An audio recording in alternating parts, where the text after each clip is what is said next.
Hello and welcome to this online youth service. உங்கள் எல்லாரையும் இந்த யூத் சர்வீஸில் பார்க்க ரொம்ப சந்தோஷம். What a joy it is to be in the presence of the Lord. ஆண்டுடைய சமூகத்திலே நாம் காணப்படுவதற்கு ஆண்டவர் கொடுத்த கிருபைக்காய் நன்றி செலுத்துகிறேன்.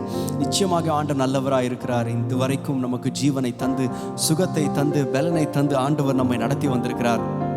அவரை புகழ்ந்து பாடுவது நல்லது. ஆமென். அவரை உயர்த்துவது நமக்கு நல்லது. அது நம்முடைய பாக்கியம். கர்த்தரை தெய்வமாய் கொண்ட ஜனம் பாக்கியம் உள்ளது. We are such privileged generation. We are such privileged people that we have God in our midst who dwells among the praises of his people. அவர் துதிக்கும் பொழுது நம் மத்தியிலே அசைவாடுகிற, உறவாடுகிற தேவன் அவர். அவர் நம் மத்தியில் இருக்கிறார். Let's just worship him in spirit and in truth. ஆவியோடும் உண்மையோடும் மகிழ்ச்சியோடும் கர்த்தரை நாம் துதிப்போம். இதுவரை நம்மை நடத்தினார், இனிமேலும் நம்மை நடத்த அவர் உண்மை உள்ள தேவனாய் இருக்கிறார். ஹல்லேலூயா. உற்சாகமாய் நாம் சேர்ந்து பாடுவோம். Come on everybody. சேர்ந்து பாடும். இதுவரை நடத்தி குறைவின்றி காத்து மகிழ்வை தந்தீரே நன்றி ஐயா. இதுவரை நடத்தி குறைவின்றி காத்து மகிழ்வை தந்தீரே நன்றி ஐயா. தண்ணீரை கடந்தேன், சோதனை ஜெயித்தேன், மகிழ்வை தாண்டினேனும். ஓ, தண்ணீரை கடந்தேன், சோதனை ஜெயித்தேன், மதிலை தாண்டினேனும் பலத்தால். சேர்ந்து நன்றி நன்றி ஐயா, உம்மை உயர்த்திடுவேன். நன்றி நன்றி ஐயா, உம்மை உயர்த்திடுவேன். ஓ, ஆபத்து நாளில் அனுகூலமான துணையுமானீரே நன்றி ஐயா. ஆபத்து நாளில் அனுகூலமான துணையுமானீரே நன்றி ஐயா. சேர்ந்து நன்றி நன்றி ஐயா, உம்மை உயர்த்திடுவேன். உமக்கே நன்றி நன்றி ஐயா, உம்மை உயர்த்திடுவேன். இதுவரை நடத்தி குறைவின்றி காத்து மகிழ்வை தந்தீரே நன்றி ஐயா. இதுவரை நடத்தி குறைவின்றி காத்து மகிழ்வை தந்தீரே. தண்ணீரை கடந்தேன், சோதனை ஜெயித்தேன், மதிலை தாண்டினேன் பலத்தால். தண்ணீரை கடந்தேன், சோதனை ஜெயித்தேன், மதிலை தாண்டினேன் பலத்தால். நன்றி நன்றி ஐயா, உம்மை. ஓ, நன்றி நன்றி ஐயா, நன்றி நன்றி ஐயா, உம்மை உயர்த்திடுவேன். உம் கரம் நீட்டி ஆசீர்வதித்து எல்லையை பெருக்கினீர் நன்றி ஐயா. உம் கரம் நீட்டி ஆசீர்வதித்து எல்லையை பெருக்கினீர் நன்றி ஐயா. சொல்லுவோம் நன்றி நன்றி ஐயா, உம்மை உயர்த்திடுவேன். உமக்கே நன்றி நன்றி ஐயா,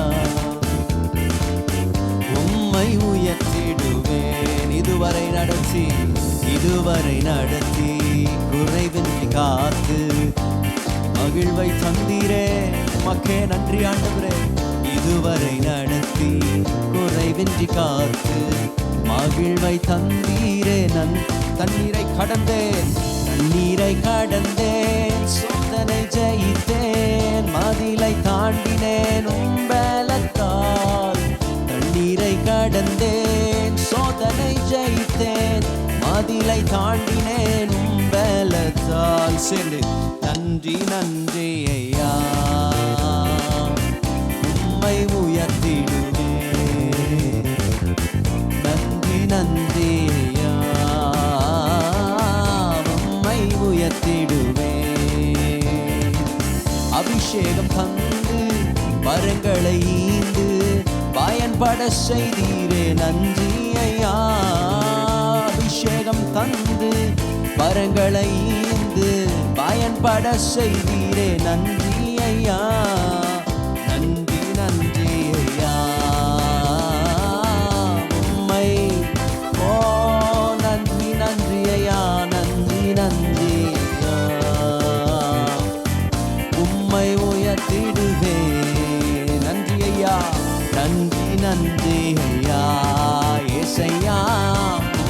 உயர்த்திட உமக்கே நன்றி நன்றி ஐயா. உம்மை உயர்த்திடுவேன். இதுவரை நடத்தினீரே, இதுவரை நடத்தி குறைவின்றி காத்து மகிழ்வை தந்தீரே. எஸ், ஓ இதுவரை நடத்தி குறைவின்றி காத்து மகிழ்வை தந்தீரே. தண்ணீரை கடந்தேன், தண்ணீரை கடந்தேன், சோதனை ஜெயித்தேன், மதிலை தாண்டினேன் உம்பலத்தால். ஓ சோதனை ஜெயித்தேன், மதிலை தாண்டினேன். சொல்லுங்க, இதுவரை ஆண்டவரே நீரை கடந்தேன், சோதனை ஜெயித்தேன், மதிலை தாண்டினேன் உம்பலத்தால். தண்ணீரை கடந்தேன், சோதனை ஜெயித்தேன், மதிலை தாண்டினேனும். ஆண்டவரே உங்க கிருபையால மாத்திரம் நான் இதுவரை நடந்தது. ஓ நான் மலைகளை ஆண்டவரே நான் தாண்டியது, பள்ளத்தாக்குகளை தாண்டியது, மதில்களை தாண்டியது, அது உங்க பலத்தால மாத்திரம் ஆண்டவரே. எங்க பலத்தினால் அல்ல, எங்கள் பராக்கிரமத்தினால் அல்ல. தேவனுடைய ஆவி, தேவனுடைய கிருபை எங்களுக்கு போதுமானதாய் இருந்ததற்காய் நாங்கள் நன்றி செலுத்துகிறோம் ஆண்டவரே. நாங்கள் நன்றி செலுத்துகிறோம். எங்களுக்கு நீர் மான் கால்களை தந்ததற்காய் நாங்கள் நன்றி செலுத்துகிறோம். உமக்கே நன்றி ஆண்டவரே.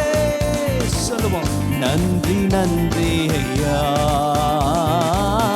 உம்மை ஓ தண்ணீரை கடந்தேன், தண்ணீரை கடந்தேன், சோதனை ஜெயித்தேன், மதிலை தாண்டினேன் உம்பலத்தால். தண்ணீரை கடந்தேன், சோதனை ஜெயித்தேன், மதிலை தாண்டினேன் உம்பலத்தால். நன்றியா, நன்றி நன்றி ஐயா. உம்மை உயர்த்திடுவேன் இயேசுவே, நன்றி நன்றி ஐயா. உம்மை உயர்த்திடுவேன். இது நாளத்தில் சொல்லுவோம், நன்றி நன்றி ஐயா. உம்மை உயர்த்திடுவேன். இன்னொரு முறை சொல்லுவோம், நன்றியா, நன்றி நன்றி ஐயா. உம்மை உயர்த்திடுவேன். எத்தனை பேர் சொல்ல முடியும், ஆண்டவரே நான் இதுவரை நடந்தது, இதுவரை நான் சுமக்கப்பட்டது, இத்தனை கடுமையான சூழ்நிலைகளிலும் இத்தனை கடுமையான பாதைகளையும் நான் நடந்து வந்தது உங்க கிருபை மாத்திரம் ஆண்டவரே.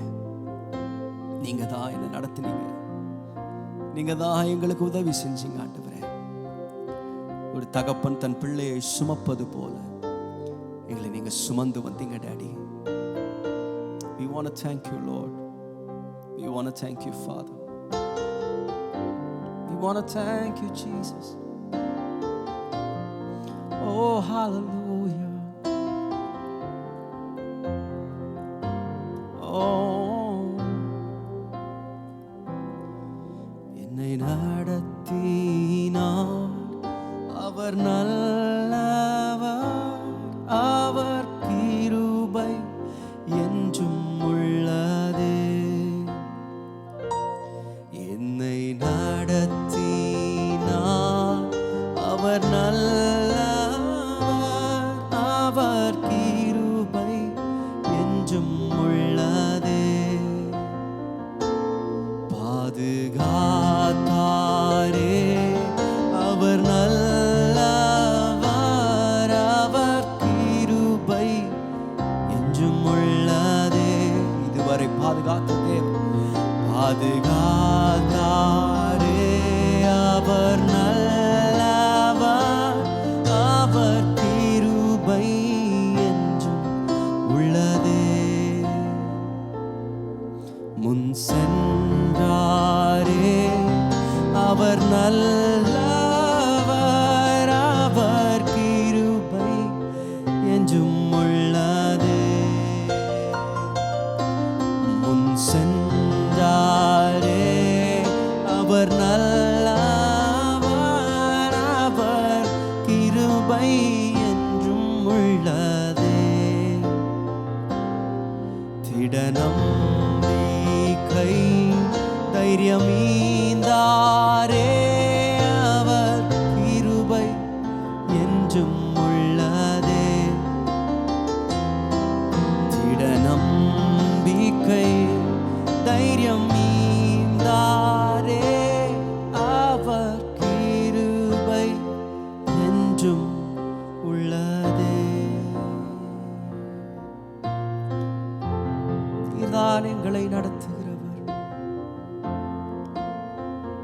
பாரங்களை சுமக்கிற தேவன்.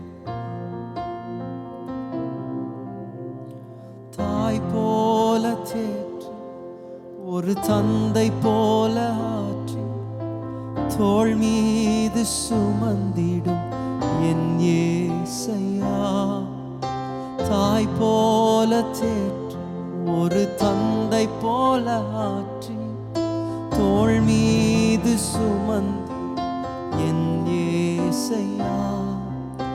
உம்மை போல புரிந்து கொள்ள யாரும் இல்லையே, உம்மை போல அரவணைக்க யாரும் இல்லையே, உம்மை போல புரிந்து கொள்ள யாரும் இல்லையே, உம்மை போல அரவணைக்க யாரும் இல்லையே.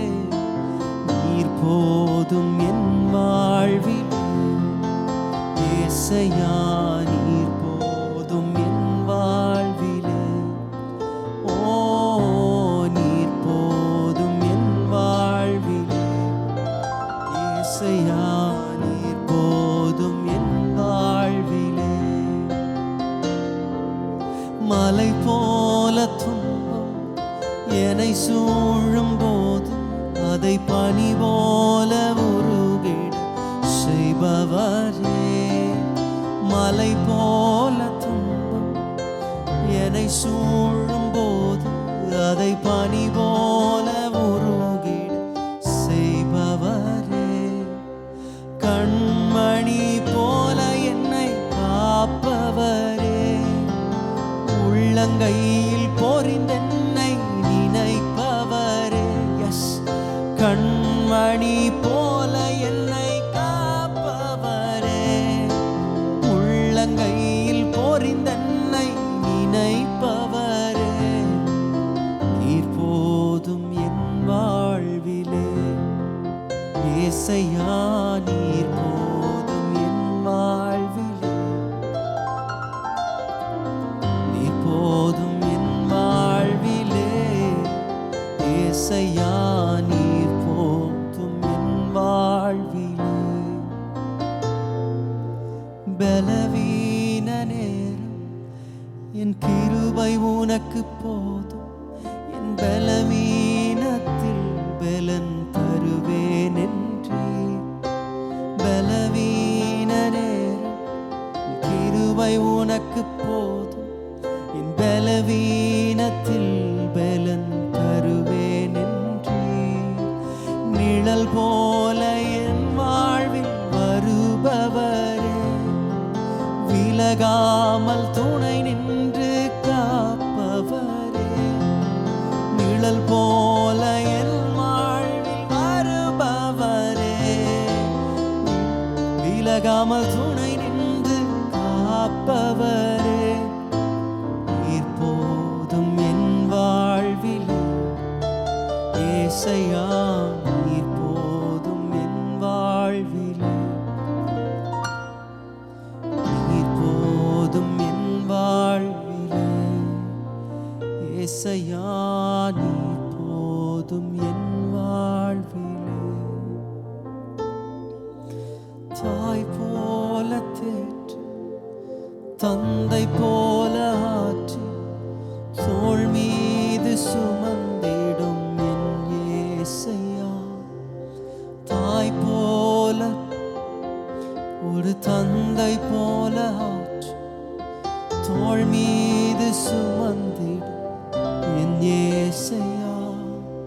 உம்மை போல புரிந்து கொள்ள யாரும் இல்லையே, உம்மை போல அரவணைக்க யாரும் இல்லையே, உம்மை போல புரிந்து கொள்ள யாரும் இல்லையே, உம்மை போல ஓ யாரும் இல்லையே. நீர் போதும் என் வாழ்விலே இயேசையா, நீர் போதும் என் உம்மை போல ஓ நீர் போதும் என் வாழ்விலே இயேசையா, நீர் போதும் என் வாழ்விலே. ஃபாதர், நீங்க போதும் ஆண்டவரே. உடைய சுமந்த கரங்களுக்காய் நாங்கள் நன்றி செலுத்துகிறோம். தகப்பனை போல சுமந்த தோள்களுக்காய் நாங்கள் நன்றி செலுத்துகிறோம். உங்க பிரசன்னம் போதும் ஆண்டவரே, உங்களுடைய பிரசன்னம் போதும்.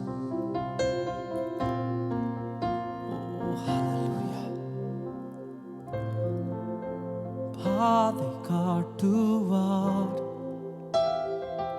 பாதை எல்லா இடம் தனிலும் பார்த்ததில்லை பரமன் வழி. பாதை காட்டுவார் அவர், மார்போடு அணைத்துக் கொண்டு என்னை நடத்தும் வழிகாட்டி. அன்பும் பலனும் தினம் நிறைக பாதை காட்டுவார், பாதை காட்டுவார். He will show a way where there is no way. நீங்கள் இதுவரை பார்த்ததை காட்டிலும் இனிமேல் நீங்கள் காணப்போகிறவைகள் ஆச்சரியமானவைகள். நீங்கள் கடந்து வந்த பாதைகளை திரும்பி பார்த்தால், இந்த பாதையை நான் எப்படி கடந்து வந்தேன், இத்தனை ஆண்டுகள் எப்படி தேவன் எங்களை நடத்தினார் என்ற ஆச்சரியம் நமக்கு தோன்றுகிறது அல்லவா? But you haven't seen anything yet. கர்த்தர் செய்ய நினைத்தது உங்களுடைய வழிகளை காட்டிலும் அவருடைய வழிகள் மேன்மையானது.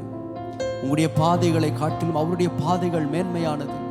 உங்களுடைய நினைவுகளை காட்டிலும் அவருடைய நினைவுகள் மேன்மையானது. அவரிடத்தில் ஒப்புவிக்கப்பட்டதை அவர் அந்நாள் வரைக்கும் காத்துக்கொள்ள அவர் உண்மை உள்ள தேவனாயிருக்கிறார். அவர் நிச்சயமாய் அவர் நடத்துவார், அவர் நிச்சயமாய் பாதுகாப்பார், அவர் நிச்சயமாய் உங்களை வழிநடத்துவார். நாம் கேட்டது போல ஒரு புதிய மகிமை, மேன்மையான ஒரு மகிமை, முந்தினதை காட்டிலும் பிந்தின மகிமை மேன்மையாயிருக்கும்.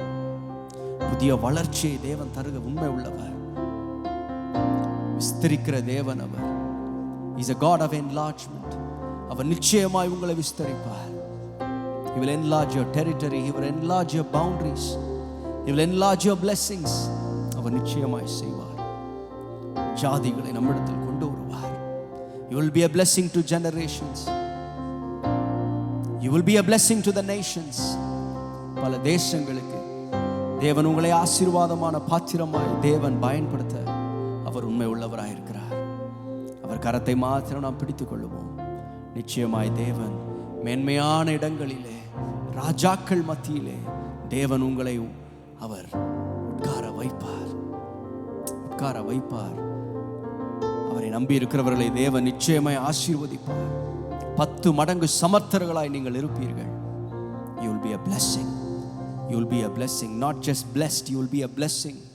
நீங்கள் ஆசீர்வதிக்கப்படுவது மாத்திரமல்ல, தேவன் உங்களை ஆசீர்வாதமாய் மாற்றுவார். கர்த்தர் உங்களை மென்மேலும் அவர் உங்களை உயர்த்துவார். God bless you. Amen.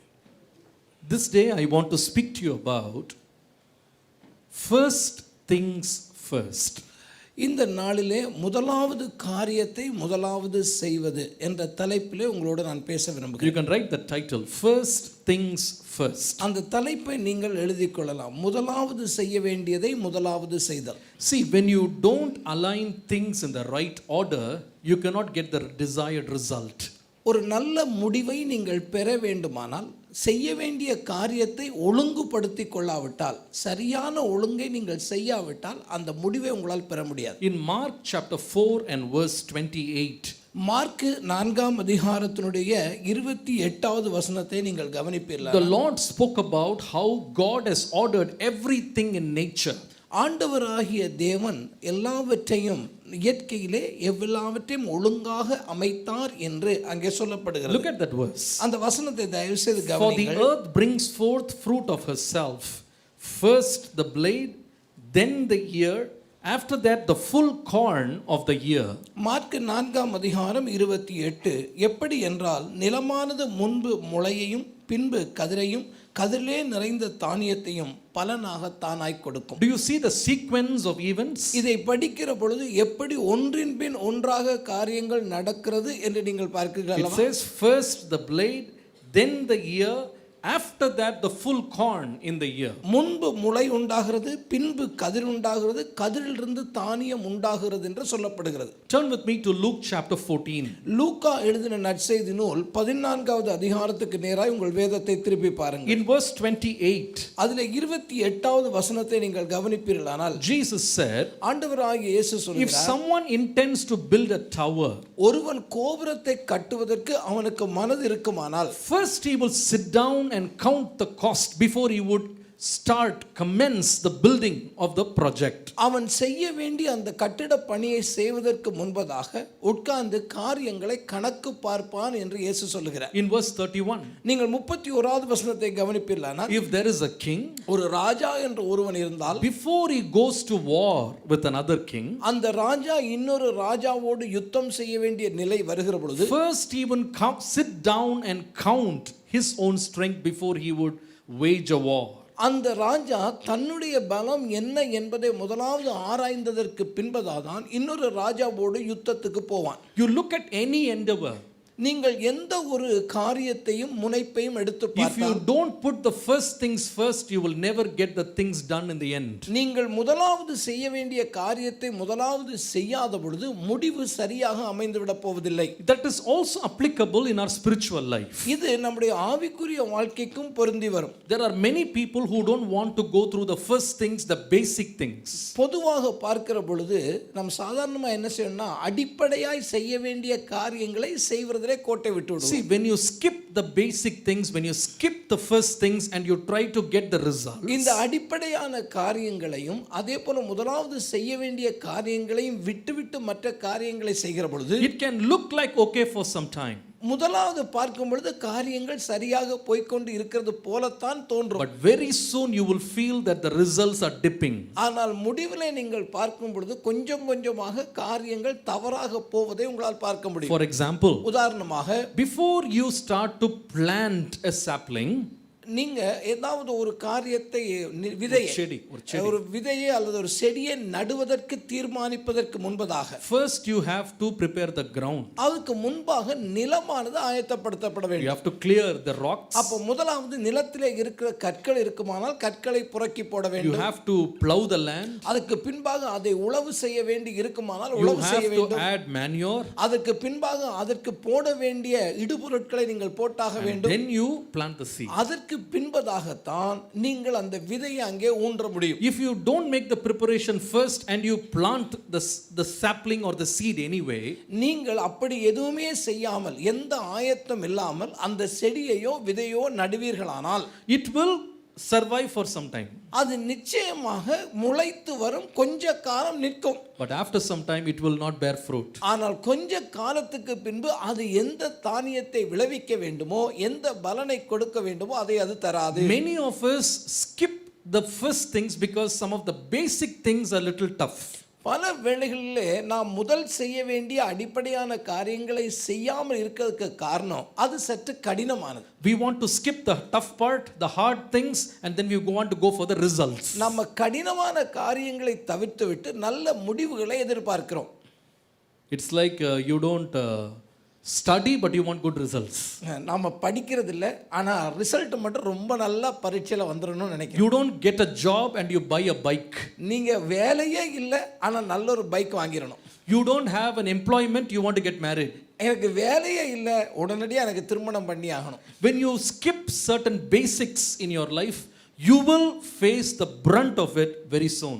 நீங்க வாழ்க்கையில முதல் செய்ய வேண்டிய காரியங்களை செய்ய தவறுகிற பொழுது ஏற்படுகிற விளைவுகளை அதி சீக்கிரத்திலேயே சந்திப்பீர்கள். You see, when you build a building, நீங்கள் ஒரு கட்டடத்தை கட்ட ஆரம்பிக்கிற the first thing is foundation. முதலாவது என்னங்க, அதுக்கு அஸ்திவாரம் நம்ம போட்டாகணும். See, the foundation part is very tough.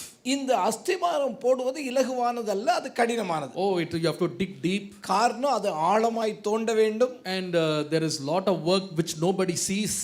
பொதுவாக அஸ்திவாரம் போடுகிற வேலை எப்படி நடக்குதுன்னு பலர் பார்க்கவே முடியாது. It is a very tough environment down there. ஏன்னா கீழே போகும்போது சூழ்நிலைகள் கடினமாக இருக்கும், மண் கடினமாக இருக்கு, கடின வேலை செய்ய வேண்டும். There are many people who don't show so much of interest in the foundation. பொதுவாகவே இந்த அஸ்திபாரம் போடுகிறது ஒரு பிடித்தமான வேலையாகவும் பலருக்கு இருக்கிறது. There are some people who never put pillars at all.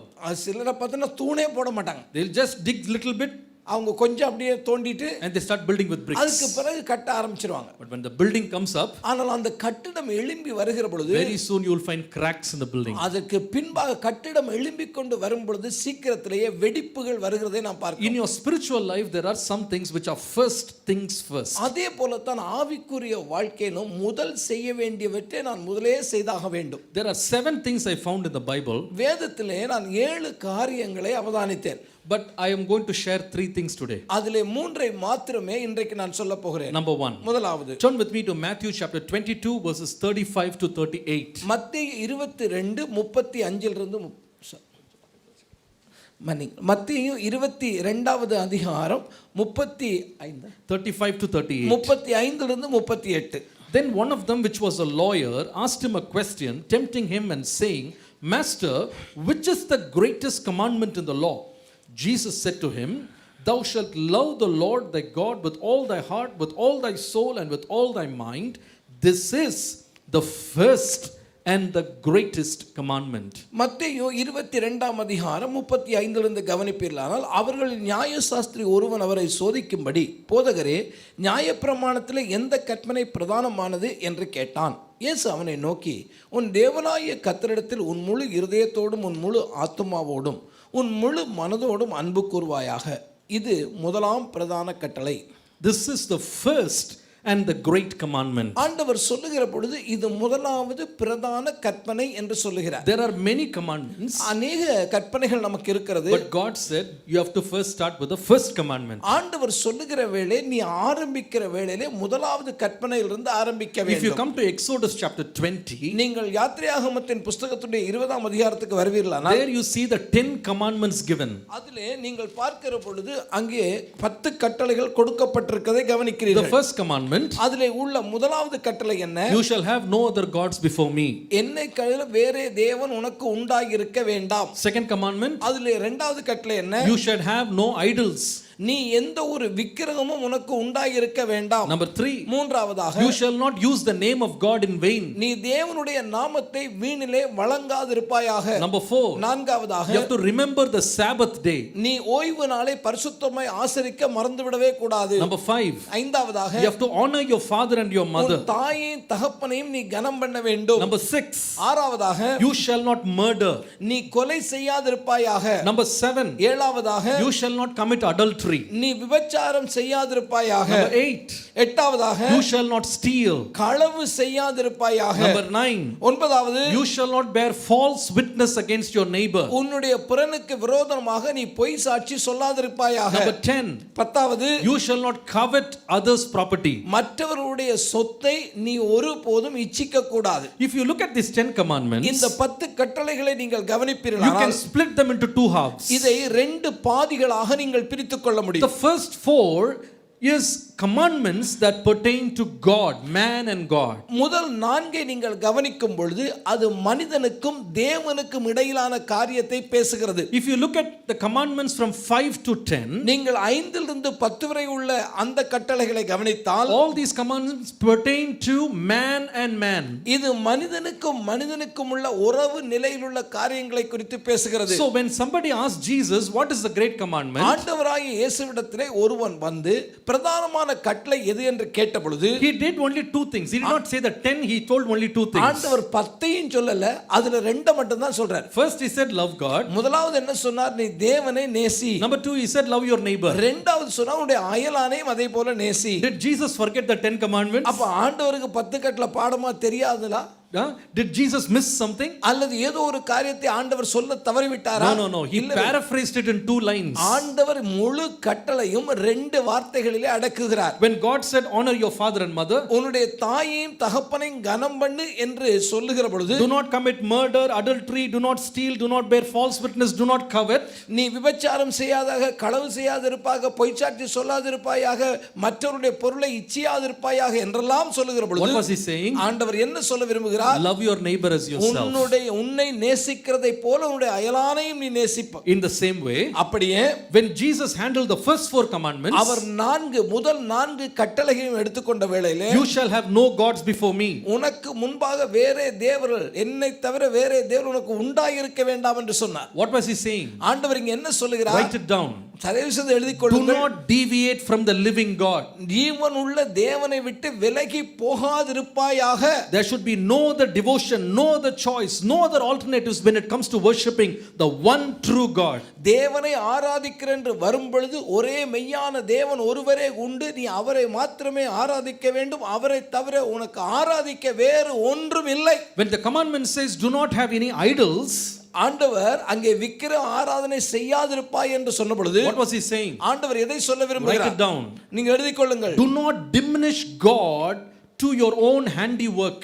உன்னுடைய கையின் கிரியைக்கு தேவனாகிய கர்த்தரை தாழ்த்தி விடாதிருப்பாயாக. Do not try to diminish God to your whims and fancies. உனக்கு தோன்றுகிற எண்ணத்துக்கும் கற்பனைக்கும் வடிவு கொடுப்பதற்கு உன்னுடைய தேவனுடைய நிலையை நீ குறைத்து விடாதே. Number 3, மூன்றாவதாக, when the commandment said you shall not take the name of God in vain, நீ தேவனுடைய நாமத்தை வீணிலே வழங்காதிருப்பாயா என்று சொல்லுகிற பொழுது write it down. எழுதிக் கொள்ளுங்கள். God said do not despise the powerful name of God. தேவனுடைய வல்லமை உள்ள நாமத்துக்கு கனவீனத்தை கொண்டு வந்து விடாதே என்று சொல்லுகிறார். Number 4, நான்காவதாக, when the Bible says remember the Sabbath day and keep it holy, ஆண்டவராகிய தேவன் அங்கே ஓய்வு நாளை பரிசுத்தமாய் ஆசரிக்க வேண்டும் என்று சொன்ன பொழுது write it down. நீங்கள் எழுதிக் கொள்ளுங்கள். The word said do not deter worshiping God in your life. உன்னுடைய வாழ்க்கையிலே தேவனை நாமத்தை தொழுது கொள்ள தவிர்த்து விடாதபடி அதை எப்பொழுதும் நீ தொழுது கொள்ள வேண்டும். Do not deviate from the living God. தேவனை விட்டு நீ விலகி போய்விடக் கூடாது. Do not diminish God to your whims and fancies. உன்னுடைய எண்ணங்களுக்கும் சிந்தனைக்கும் ஏற்ற வண்ணம் தேவனை நீ தாழ்த்தி விடக் Do கூடாது. not despise the powerful name of God. தேவனுடைய பரிசுத்தம் உள்ள வல்லமை உள்ள நாமத்தை நீ ஒருபோதும் நாமத்துக்கு குலைச்சலை உண்டாக்கி விடக் கூடாது. Do not deter worship in your life. நீ உன்னுடைய வாழ்க்கையிலே அவரை தொழுது கொள்கிறதிலிருந்து விலகி போய்விடக் கூடாது. And all these 4 he summed up in one line. ஆண்டவராகிய இயேசு இந்த 4 காரியத்தையும் ஒரே வார்த்தையிலே சொல்கிறார். Love the Lord your God with all your heart, with soul and mind. உன்னுடைய முழு பலத்தோடும் உன்னுடைய முழு மனதோடும் முழு இருதயத்தோடும் பிதாவாகிய தேவன் மேல் அன்புள்ளவனாயிரு என்று சொல்கிறார். That is the first thing, the first commandment Jesus said. ஆண்டவராகிய இயேசு சொன்ன முதலாவது பிரதானமான கட்டளை அதுதான். Now the question is, இப்பொழுது ஒரு கேள்வி இருக்கிறது. can love be a commandment? இந்த அன்பு செய்தல் என்று சொல்லுவது அது கட்டளை இடப்பட முடியுமா? Can you catch somebody's shirt and say you better love me? ஒருத்தன் சட்டையை பிடிச்சு இங்க பார்ப்பா நீ கண்டிப்பா என் மேல அன்பு செஞ்சே ஆகணும் அப்படி சொல்ல முடியுங்களா? If somebody comes to you and says you better love me, okay, that's a commandment. யாராவது ஒருத்தவங்கிட்ட வந்து இந்த பார்ப்பா நீ கண்டிப்பா என் மேல அன்பு செஞ்சே ஆகணும். What will you say that? Will you call that, what a great love? நீங்க அவரை பார்த்து ஆஹா எவ்வளவு அருமையான மனுஷன் அன்புக்கு இவ்வளவு ஏங்குறாரே அப்படி You will not say that. நீங்க அப்படி சொல்லவே In மாட்டீங்க. fact, you will go and complain to the police. நீங்க போய் என்ன பண்ணீங்க, போலீஸுக்கு இந்த ஆள் இப்படி தொந்தரவு பண்றான்னு ஒரு கம்ப்ளைண்ட் தான் கொடுப்பீங்க. You call that harassment. நீங்க என்ன பண்ணுவீங்க, இப்பொழுது இவர் எனக்கு தொந்தரவு கொடுக்கிறார். So nobody can compel you or give a commandment to love. யாராவது ஒருவர் உங்களை அன்பு செய்யும்படி நிர்பந்திக்க முடியாது. But the Bible says, ஆனால் வேதம் சொல்கிறது, loving the Lord your God with all your heart, soul and mind and strength is the first commandment. ஆனால் வேதத்தின்படி பார்க்கும் பொழுது தேவனாய கர்த்தரிடத்திலே முழு மனதோடு இருதயத்தோடும் அன்பு கூறுவது பிரதானமான முதலாவது கட்டளை. It is not a choice. இது உங்களுக்கு கொடுக்கப்பட்ட தெரிந்தெடுப்பு அல்ல. It is a commandment. இது உங்களுக்கு கொடுக்கப்பட்ட கட்டளை. It is not a feeling. இது ஒரு உணர்ச்சியும் அல்ல. It is a commandment. இது உங்களுக்கு கொடுக்கப்பட்ட கட்டளை. It is not a response of your feelings and your emotions. இது உங்களுக்கு உள்ளே தோன்றுகிற எண்ணத்திலே வடிகால் தேடுவதற்கான ஒரு நிகழ்வும் அல்ல. It is a requirement. இது தேவன் உங்களை செய்யும்படி கொடுத்த ஒரு காரியம். The Bible says, வேதம் சொல்கிறது, when somebody does not fulfill the commandments of God, தேவனுடைய கட்டளையை ஒருவன் நிறைவேற்ற தவறுகிற பொழுது all the curses in that book will come upon you. வேதத்திலே சொல்லப்பட்டிருக்கிற சகல சாபங்களும் அவன் மேல் வரும். If you obey the commands of the Lord, நீங்கள் கட்டளையை கைக்கொள்வீர்களானால் all the blessings in the word will come upon you. வேதத்திலே என்ன ஆசீர்வாதங்கள் சொல்லப்பட்டிருக்கிறதோ அவை எல்லாம் உங்களுக்கு வரும். Now understand this. எனவே இப்பொழுது புரிந்து கொள்ளுங்கள், The love the Lord your God, that's the first commandment. தேவனாய கர்த்தரிடத்தில் அன்பு செய்ய வேண்டும் என்பது முதலாவதும் பிரதானமான கட்டளை. Can you understand that? இதை நீங்கள் புரிந்து கொள்ள வேண்டும். Love as a commandment. இங்கே அன்பு செய்தல் என்பதை கட்டளையாகவே சொல்லப்படுகிறது. There is no choice. இந்த இடத்திலே உங்களுக்கான தெரிந்தெடுப்பு என்று ஒன்று இல்லவே இல்லை. It is not a feeling. இது உங்களுடைய உணர்ச்சியும் அல்ல. It is not optional. இது உங்களுக்கு முடிந்தால் பார்ப்போம் என்று சொல்லுகிற அளவும் இல்லை. It is a command. இதை கண்டிப்பாய் நீங்கள் செய்தாக வேண்டிய கட்டளை. The Bible says that is also the first commandment. வேதத்துல இன்னும் சொல்ல போனா முதலாம் பிரதான கட்டளை என்று சொல்லப்படுகிறது. Now this is not in the Old Testament. Jesus spoke in the New Testament. ஆண்டவர் இது பழைய ஏற்பாட்டில் சொல்லலைங்க, புதிய ஏற்பாட்டில் தான் சொல்றாரு. How can you understand this? ஆகவே இதை நாம் எப்படி புரிந்து கொள்வது? Come back and read that verse that Jesus said. ஆண்டவராகிய இயேசு சொன்ன அந்த வார்த்தைகளை நாம் திரும்ப வாசித்து பார்ப்போம். Come to Matthew 22:37. மத்தேயு 22ஆம் அதிகாரத்துடைய 37ஐ பார்ப்போமானால், Thou shalt love the Lord thy God with all thine heart. ஆண்டவராகிய இயேசு அதிலே சொல்லுகிற பொழுது உன்னுடைய முழு இருதயத்தோடு, அது வாசிங்க வசனம். இயேசு அவனை நோக்கி, உன் தேவனாகிய கர்த்தரிடத்தில் உன் முழு இருதயத்தோடும் உன் முழு ஆத்துமாவோடும் உன் முழு மனதோடும் அன்பு கூறுவாயாக. Now whom does the Bible say we should love as a command? இங்கே யாரை அன்பு செய்ய வேண்டும் என்று இந்த கட்டளை கொடுக்கப்படுகிறது? First, முதலாவது, you should understand the person whom we must love is not some ordinary person. He is the Lord. யாரை அன்பு செய்ய வேண்டும் என்று சொல்லுகிற பொழுது இது ஒரு சாதாரண ஒரு நபரை அல்ல, உன் தேவனாகிய கர்த்தர். The Lord of heaven and earth. அவர் வானத்தையும் பூமியை உண்டாக்கின கர்த்தர். The Lord of all living things. இந்த பூமியிலே உள்ள சகல ஜீவராசிக்கும் ஆண்டவராய் இருக்கிற கர்த்தர். The Lord who has authority over every living thing. இந்த பூமியிலே உயிரோடு இருக்கிற எல்லாவற்றிலும் மேலும் அதிகாரம் உள்ளவராய் இருக்கிற கர்த்தர். The Lord who is King of kings and Lord of lords. அவர் ராஜாதி ராஜாவும் தேவாதி தேவனுமாய் இருக்கிற கர்த்தர். So first you have to understand, when the Bible says love the Lord, it is not speaking about some ordinary person who is roaming in the street. It's talking about the Lord of heaven and earth. இது அன்பு செய்யுங்கள் என்ற கட்டளையோடு சொல்லப்படும் பொழுது தெருவிலே போகிற ஒரு சாதாரண மனிதனை அல்ல, வானத்தையும் பூமியை உண்டாக்கின சிருஷ்டி கர்த்தர் மேலே உன்னுடைய அன்பை வைக்க வேண்டும் என்று சொல்கிறது. Secondly, you have to understand the depth of that word. இரண்டாவது, இந்த வார்த்தையினுடைய ஆழங்களை நீங்கள் புரிந்து கொள்ள வேண்டும். Jesus did not say love the Lord alone. இந்த தேவனாகிய கர்த்தரை மாத்திரம் அன்பு செய்வாயாக என்று அது முடிக்கப்படவில்லை. Jesus said, ஆண்டவராகிய இயேசு சொல்கிறார், the Lord is your God. அவர் உன் தேவனாகிய கர்த்தராக இருக்கிறார். The Lord is your God. அவர் யார்? உன்னுடைய தேவனாகிய கர்த்தர். How does God call himself our God? நம்முடைய தேவனை நம்முடைய தேவன் என்று எப்படி அழைக்கிறது? The Lord told Israelites, இஸ்ரவேல் ஜனங்களை பார்த்து ஆண்டவர் oh, சொன்னார், what a privileged nation you are. நீங்கள் எவ்வளவு ஸ்லாக்கியம் பெற்ற ஜனங்கள். To have God as your God. உங்களுடைய இந்த தேவனை தேவனாய் பெற்ற ஜனமாகிய நீங்கள் பாக்கியமுள்ள ஜனங்கள் என்று How சொன்னார். did these people get to know God as their God? அவர்கள் அந்த தேவனை தங்களுடைய தேவனாக எப்படி அறிந்து கொண்டார்கள்? You must go back in history. நீங்கள் இப்பொழுது சரித்திரத்தை பின்னோக்கி பார்க்க Who வேண்டும். started this relationship? இந்த உறவை யார் ஆரம்பித்தார்கள்? It started with Abraham. இது ஆபிரகாமோடு ஆரம்பிக்கிறது. Abraham was a man who was worshipping idols. இந்த ஆபிரகாம் யார் என்று சொன்னால் அவன் விக்கிரக ஆராதனை செய்து கொண்டிருந்த ஒரு மனிதன். He did not know the living God. அவனுக்கு ஜீவனுள்ள தேவன் யார் என்று தெரியாது. But the Lord met him in the deserts of Mesopotamia. மெசொப்பொத்தேமியாவினுடைய வனாந்திரத்திலே ஆண்டவர் அவனை சந்தித்தார். And the Lord made a covenant with him. இந்த கர்த்தராகிய தேவன் அவனோடு கூட ஒரு உடன்படிக்கை செய்தார். In other words, இன்னொரு வார்த்தையிலே it சொன்னால் was a permanent agreement with him. அது எழுதப்பட்ட மாற்ற முடியாத நிரந்தரமான ஒரு உடன்படிக்கை. And he said, I'm making a covenant with you. ஆண்டவர் சொன்னார், நான் உன்னோடு கூட ஒரு உடன்படிக்கையை ஏற்படுத்துகிறேன். Follow me. என்னை பின்தொடர்ந்து வா. And then I will make your descendants become the inheritors of this land. ஆண்டவர் சொன்னார், நீ என்னை பின்பற்றி வருவாயானால் உன்னுடைய சந்ததிக்கு இந்த நிலத்தை நான் கொடுப்பேன் என்று சொன்னார். It is not meeting a stranger on the way and giving some help. ஏதோ ஒரு தெரியாத ஆளை வழியில பார்த்து அவருக்கு ஏதோ ஒரு உதவி செய்வது போன்ற நிலை அல்ல இது. God did not give the commandment to everybody. இந்த கட்டளையை ஆண்டவர் எல்லோருக்கும் கொடுக்கவில்லை. He said, love the Lord your God. உன்னுடைய தேவனாகிய கர்த்தரை நீ அன்பு செய்ய வேண்டும் என்று சொல்லுகிறார். This commandment was given to a people for whom God revealed himself as their maker. அந்த ஆண்டவராகிய தேவன் ஒரு கூட்ட ஜனத்தை தந்தித்து இந்த ஜனத்தை உருவாக்கினவர் நான் தான் என்று அவர்களுக்கு வெளிப்பாட்டை கொடுத்த தேவன் பேசுகிறார். He was the God who revealed himself as the provider. ஆண்டவராகிய தேவன் அந்த ஜனத்திற்கு அவருடைய காரியங்களை சந்திக்கிற தேவன் நானா இருக்கிறேன் என்று அவர்களுக்கு காண்பித்தார். He is the God who revealed himself as the living God. அவர் ஒரு ஜீவன் உள்ள தேவனாக அவர்களுக்கு வெளிப்பட்டார். He is no stranger who comes and goes here and then.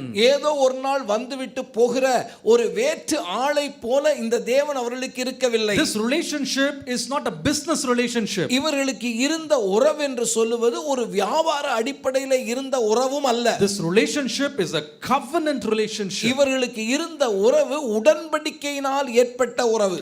And when people come under a covenant, எப்பொழுதெல்லாம் மக்கள் ஒரு உடன்படிக்கைக்குள்ளே they வருகிறார்களோ submit themselves under the commands of the covenant. அந்த உடன்படிக்கையினுடைய ஷரத்துக்கள் என்னவோ அதற்கு கீழ்ப்படுகிறவர்களாக அவர்கள் மாறுகிறார்கள். In order to understand this one, இதை நீங்கள் புரிந்து கொள்ள வேண்டுமானால் let me bring a little illustration. நான் இதற்கு சில ஒரு உதாரணத்தை சொல்ல விரும்புகிறேன். Does a husband have a choice when somebody marries a girl?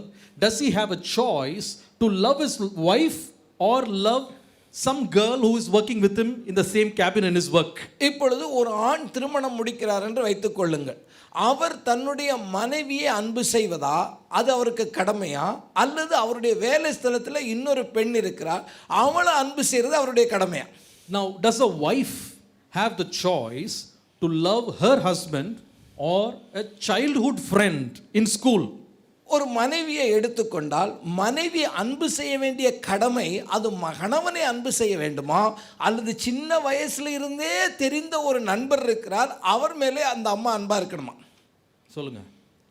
The moment you come under a covenant relationship, நீங்கள் ஒரு உடன்படிக்கைக்குள்ளே வருகிற பொழுது, when you say from here on we both have make a covenant of marriage, இந்த நாள் முதல் கொண்டு விவாக ஒப்பந்தம் என்று சொல்லுகிற உடன்படிக்கைக்குள்ளே நாம் வந்துவிட்டோம் என்று நீங்கள் சொல்லுகிற பொழுது, when the document is signed, அதற்கான அந்த ஆவணங்களிலே நீங்கள் கையெழுத்திட்டதன் you பின்பதாக come under a commandment. நீங்கள் கட்டளைக்கு கீழே வருகிறீர்கள். What is that commandment? அந்த கட்டளை என்ன?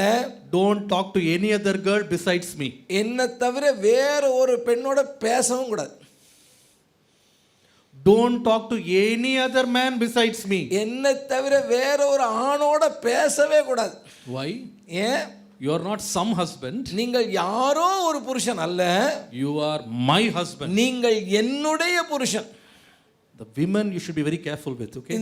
இந்த காரியத்தை குறித்து பெண்கள் கவனமா இருக்கணும். When they come for marriage, நீங்க திருமணத்துக்கு என்று வருகிற பொழுது the girls seem to be very soft, gentle, and they just walk like cats to the, அப்படியே பூனை நடந்து வர்ற மாதிரி இந்த திருமண இதுக்குள்ள நடந்து வருவாங்க Some பெண்கள். of the girls never even lift their heads. சில பெண்களை பார்த்தா தலையே நிமிர மாட்டாங்க, குனிஞ்ச தலையிலே வருவாங்க.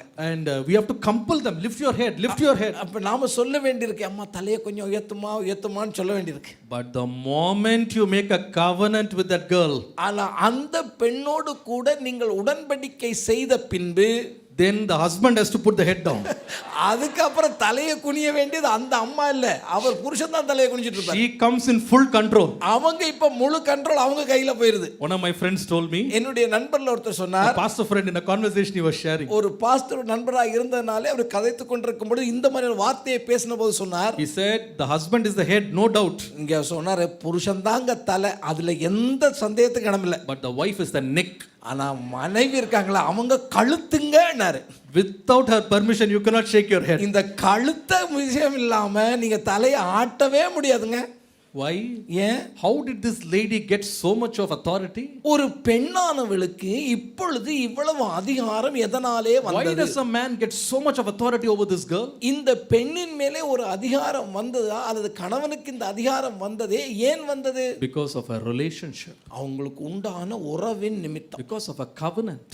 இதனால ஒரு உடன்படிக்கை உண்டாச்சு. The husband is saying, இப்பொழுது கணவன் சொல்கிறார், I left everything and I chose you. நான் எல்லாவற்றையும் விட்டு உன்னை மனைவியாய் தெரிந்து கொண்டேன். I have made a covenant to live with you through good times and bad times. நான் எனக்கு இருக்கக்கூடிய உயர்வான நிலையிலும் தாழ்வான நிலையிலும் உன்னை மனைவியாக கொண்டு வாழ தீர்மானித்து இந்த உடன்படிக்கைக்குள் I வந்திருக்கிறேன். have nobody else I've loved in my life like you. என்னுடைய வாழ்க்கையிலே உன்னை நேசிக்கிறதை போல நான் வேறொருவரை நேசிக்க போகிறது இல்லை. And then he says, அப்பொழுது அவன் சொல்லுகிறான், and I expect the same devotion from you towards me. நான் இப்பொழுது உண்மையிலே என்ன அன்பை காட்டுகிறேனோ, நேசத்தை காட்டுகிறேனோ, பாசத்தை காட்டுகிறேனோ அதையே உன்னிடத்திலிருந்து நான் எதிர்பார்க்கிறேன். And so says the wife in the same fashion. அதே போலத்தான் அங்கே திருமணத்துக்கு வருகிற பெண்ணானவளும் வாக்குத்தத்தம் கொடுக்கிறார். See, that's how the Lord deals with us. இதே போலத்தாங்க ஆண்டவர் நம்மோடு கூட இடைப்படுகிறார். Jesus did not love any angels. ஆண்டவராகிய தேவன் தேவ தூதர்கள் மேலே அன்பா இருக்கல. He did not die for angels. எந்த ஒரு தேவதூதனுக்காகவும் இயேசு மரணத்தை சந்திக்கவில்லை. Jesus did not die for any animals, beautiful, ugly, big, great, small, tiny, nothing. He did not die for any single animal. பாருங்க, நல்ல மிருகங்கள் இருக்கு, உயர்ந்த மிருகம் இருக்கு, தாழ்ந்த மிருகம் இருக்கு, அழகான மிருகம் இருக்கு, குண்டு மிருகம் இருக்கு, மெலிஞ்ச மிருகம் இருக்கு, எல்லாம் இருக்கு. இது எதுக்காகவும் ஆண்டவர் என்ன பண்ணல? மரணத்தை சந்திக்கல. He died for only one race. ஆண்டவர் ஒரே ஒரு அர்த்தத்துக்காக மாத்திரம்தான் மரணத்தை சந்தித்தார். He died for his children. அவர் தன்னுடைய பிள்ளைகளுக்காக சிலுவை பரியந்த மரணத்தை. Hallelujah. Hallelujah. And now he says, இப்பொழுது அந்த ஆண்டவர் when சொல்லுகிறார், you accepted me, நீ என்னை ஏற்றுக்கொண்ட பொழுது, when I received you as my child, உன்னை நான் என்னுடைய பிள்ளையாக ஏற்றுக்கொண்ட பொழுது, we have come under a covenant relationship. இப்பொழுது நாம் ஒரு உடன்படிக்கைக்குள் பிரவேசித்திருக்கிறோம். I will never leave you nor forsake you. நான் ஒரு போதும் உன்னை விட்டு விலகுவதும் இல்லை, உன்னை கைவிட போவதும் இல்லை. And therefore, ஆகவே I am not some God. நான் யாரோ ஒரு கடவுள் அல்ல, I am your God. நான் உன் தேவனாகிய கர்த்தர். It's like saying I am your husband. அது எப்படின்னு சொன்னா, நான் தாங்க உங்க கணவன் என்று சொல்லுவதை போல. It's like saying I am your wife. நான் தான் உன்னுடைய மனைவி என்று உரிமையோடு சொல்லுவதை போல. It's like saying I am your father. நான் உன்னுடைய தகப்பனாய் இருக்கிறேன் என்று ஒருவன் சொல்லுவதை போல. Don't treat me like no stranger. யாரோ ஒரு வேற்று ஆளை போல என்னை நீ நடத்திவிடக் கூடாது என்பதாக. You are eating my food. நீ என்னுடைய சாப்பாட்டை சாப்பிடுற. You are staying under my shelter. நீ நான் கொடுக்கிற அந்த வீட்டிலே வாழ்ந்து கொண்டிருக்கிறாய். I am giving everything for you. என்னால் முடிந்த அளவுக்கு உனக்கு என்ன தர வேண்டுமோ அதை தந்து கொண்டிருக்கிறேன். And you be devoted to me. ஆகவே நீ எனக்கு உண்மையாகவே நீ எனக்கு பணிந்தவனாய் இருக்க வேண்டும். Christian life is not just a religious experience. Christian life is a relationship experience. ஒரு கிறிஸ்தவ வாழ்க்கை என்பது ஏதோ ஒரு மத சடங்காச்சாரம் அல்ல, இது உறவின் அடிப்படையிலானது. How will it be if a wife says to the husband, இப்போ ஒருவேளை ஒரு மனைவி இருக்கிறாங்க, இந்த மனைவி கணவனை பார்த்து சொல்றாங்க, I will do everything you ask. நீங்க என்ன செய்ய சொல்றீங்களோ அதெல்லாம் நான் செய்றேங்க. I will cook your food. உங்களுக்கு சாப்பாடு சமைக்கணுமா I will சமைச்சிடுறேன். wash your clothes. உங்களுக்கு Dress எல்லாம் துவைச்சு போடணுமா I will துவைச்சு take care போடுறேன். of your house. உங்களுடைய வீட்டெல்லாம் க்ளீன் பண்ணணுமா அதெல்லாம் நான் செஞ்சிறேன். But I will love the neighbor. ஆனா எனக்கு ஒண்ணுங்க, பக்கத்து வீட்டுக்காரன் மேல தான் அன்பா இருப்பேன். What if the husband says, இப்போ கணவன் என்ன சொல்றாரு? I will give you the salary. எனக்கு நான் சம்பளம் வாங்கினா கவரை உன் கையில கொடுத்துறமா? I will give you shelter. I will give you house. உனக்கு ஒரு வீடு வேணுமா, அந்த வீட்ல நீ தாராளமா தங்கிக்கலாம். I will buy all the groceries. உனக்கு என்ன மளிகை பொருள் வேணுமோ எல்லாம் நான் வாங்கி கொடுத்துறேன்.